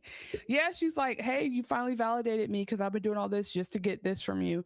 And we're like, you know, I thought she'd be like, bro, we're in front of everyone. Like, all these people just stayed the house at our house. Like, this is so improper. But I also was thinking, okay, exigent circumstances. She wants to just let him get his mojo back. And then they kind of give that somebody's in the window watching, the same way, mind you, that Henry watched from the window when his dad was about to die in the same car, same spot. So they have somebody in that spot. And I'm like, oh, Harper's about to see this, like, and have a full circle moment. Nope. So then they get in the car and they kind of hold each other's hands. No, who's watching? You didn't say who's watching. Oh yeah, Lord Norton's watching from the window, and she's looking dead in Yasmin's eyes. And then they're basically, she's basically like, we're good, and he's basically like, happy to see it. Happy I can help. That's essentially what they do, but it's weirder. It's much weirder. That actually would have been more acceptable for me if you guys had been like, "We're good. Thank you so much. Thank you so much. We're good. We're good." And if the uncle had been like, "You no problem. Love you. Have fun," but instead it just kind of lock eyes. Well, he says spring is coming. Yeah, that is a better episode. That's the subtitle of the episode because he basically, it's so metaphorical, but he basically is like, all right, like rebirth, things are happening. It's okay. We had a downtime. We're coming back around. My nephew's going to be okay. Their marriage is going to rebound. Like it gives him hope. And I think it's like such a basic ass line that to me had a lot of meaning because he's like, oh yeah, we good. And so then before they drive off, he tells Yas, my father unalived himself on the eve of his 40th birthday. And Yas said, you beat him. He was like, yeah, I beat that cunt by a single sunrise. She clearly gets him. And then she kisses his bloody hand. She clearly gets him because you beat him is a crazy thing. She kisses his bloody hand. And then Henry says, I'm going to take Whitney's offer because that's what's best for our family. And he goes, maybe that's why I'm here. I'm here to do good work. And as they drive off, he yells to Yas, let's have some kids. And I don't know how Yas felt about that. And she had a lot of, she had a couple thoughts, right? Because she looked conflicted. I think she understood that was, like significant, right? Like there's something for them to do. I think she also that's a sign of commitment for sure, and like it's going to cement her in the family. But then I also think she realized like, okay, also this is going to take away my agency, and I'm not going to get that much time to enjoy being a lady of the manor. Like I go from taking care of you to taking care of kids. Like I think like any sane independent woman, it's like, oh shit, like I'm about to give up a lot if we do that. And so I think everyone should process that when it goes time to have kids, especially in this dynamic where he's going to be out in freaking London actually working all the time. Like she's going to have to make a way for herself and be careful about that lifestyle. But I do think that it was like, spring, sign of rebirth, kids there. I did have like a very like nihilistic thought where I was like, damn, you get married to have someone, but then you have kids just to have something to do. Like, dang, like enjoy being married. But it seems like being married was just like just a functional thing for them, even though they do love each other. So that was like a very like almost interesting curve to leave it on. That was the end of the episode. Now I don't want to do what we've been on because we might be doing a double episode. And I don't know if y'all are listening. I don't think we are. You can do it. Not today. Okay, good. All right, then we can do it. So now let's talk about what we've been on. Don't watch TV. What have you been watching, Chanel? What's today? Oh, I watched The Rip on Netflix, and I was confused part of it, but I liked it. It's Ben Affleck. Ben Affleck, Matt Damon, and Steven Yeun, which I'm not trying to just, and Kyle Chandler's in there, but like those are my three besties. You know how I feel about Steven Yeun. And did you watch it? So they have it under this artist equity collective thing. I don't think that's what it's called, but Ben and Matt, my friends, they have this thing where they put a deal in their contract where if the movie does 110%, meaning 10% of people watch it twice, something like that, the cast and crew will get a bonus. So they put in equity for cast and crew beyond what they got paid initially for production, which is amazing, groundbreaking. So if y'all haven't watched The Rip, go watch it on Netflix because that is something we want to support. We want to support Netflix not hoarding its profits and giving it back to the artists and the crew. Because I've met people who are like crew members and they're like, yeah, this is a hard life. Like I went to school for this and I only get paid if there's a production. So we definitely want to support cast and crew, people below the line. I think I told you I finished Loki season 1 and I'm so irritated at Jonathan Majors that he fucked up the Kang evolution for us because like they were really gearing up to have like a whole multiverse of Kang. It is what it is, but it's sad.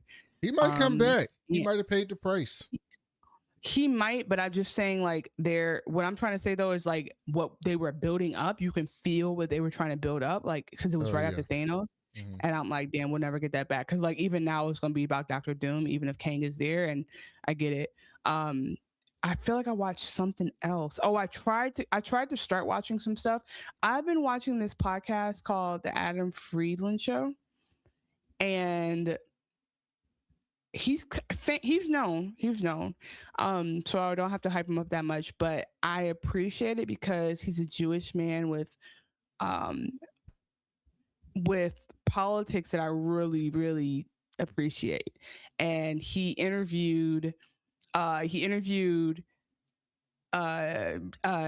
Portnoy from Barstool, and he also interviewed Blake Griffin and John C. Reilly. He had Sarah Jessica Parker. Like, he's had all these random, very famous people, and it's a shtick. It's kind of like Between Two Ferns, but way more. It actually is more intentional and a little bit more.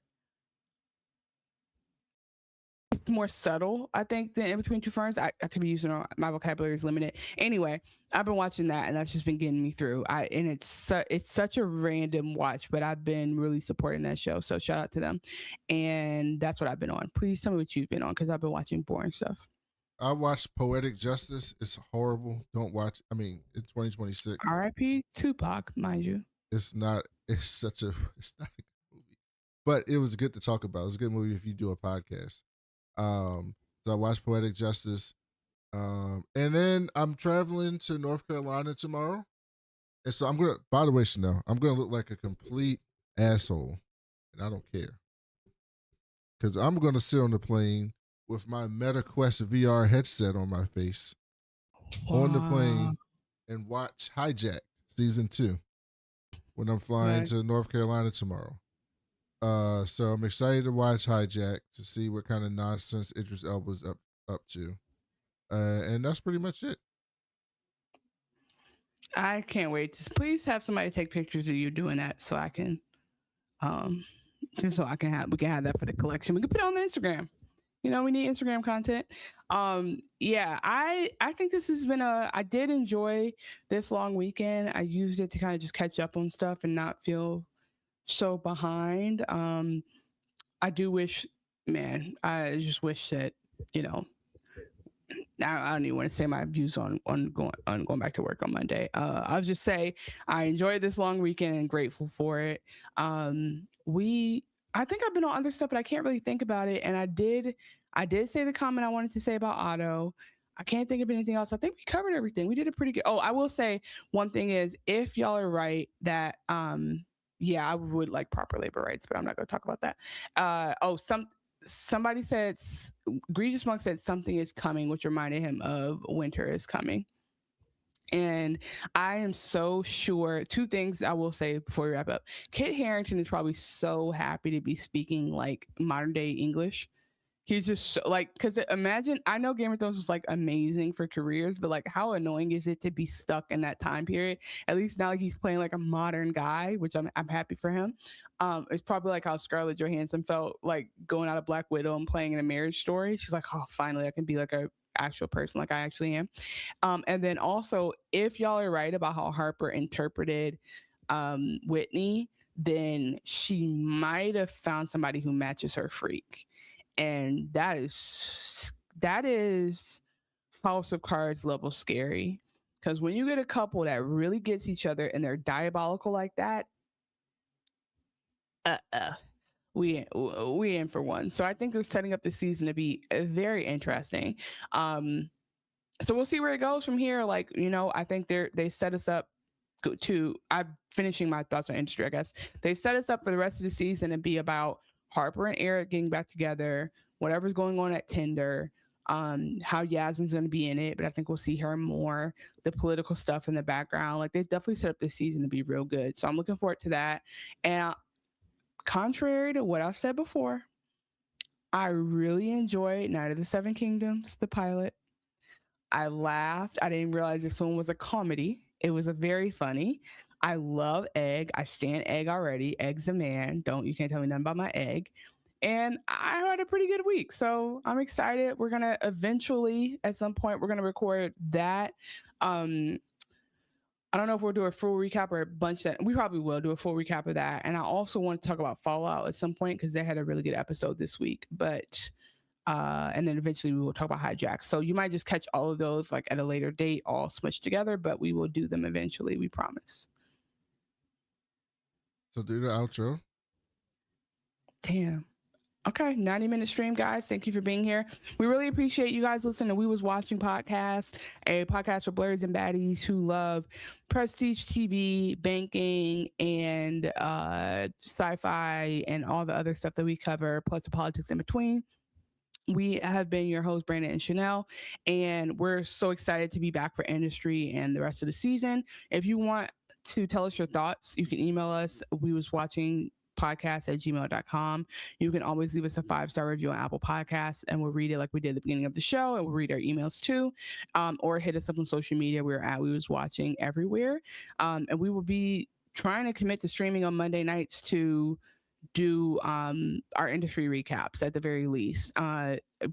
Egregious Monk says, "Big up yourselves." I feel like we did. We did a good job today, Brandon. Good job. But I want to tell you this before we end the recording. Good job today, Brandon. Great job with your notes. So it was a good recap. Very strong. Good use of the soundboard. See, he's not even receiving it. I said okay, thank and you didn't even hear me. I know I heard you, but I don't really feel like you felt it in your soul. I really think that's it. So at the end of the day, follow us, share it with your friends, help us be the #1 industry podcast because we are. So help people know that. Share it on Reddit, tell people about it. Be like, oh, hey, y'all heard the podcast. It's so good. And have more people join us next week. Our top fans for this stream was Egregious Monk, Leah, Uncreated Artist, Madison Pat Moore. We didn't hear from you, but good to see you. Rated R and Human Help, welcome back. We miss you. And Jam Mom, we will see you after you watch the episode. It's been real. We love you guys so much. Thank you so much to the live chat for keeping us company. Until next time, by the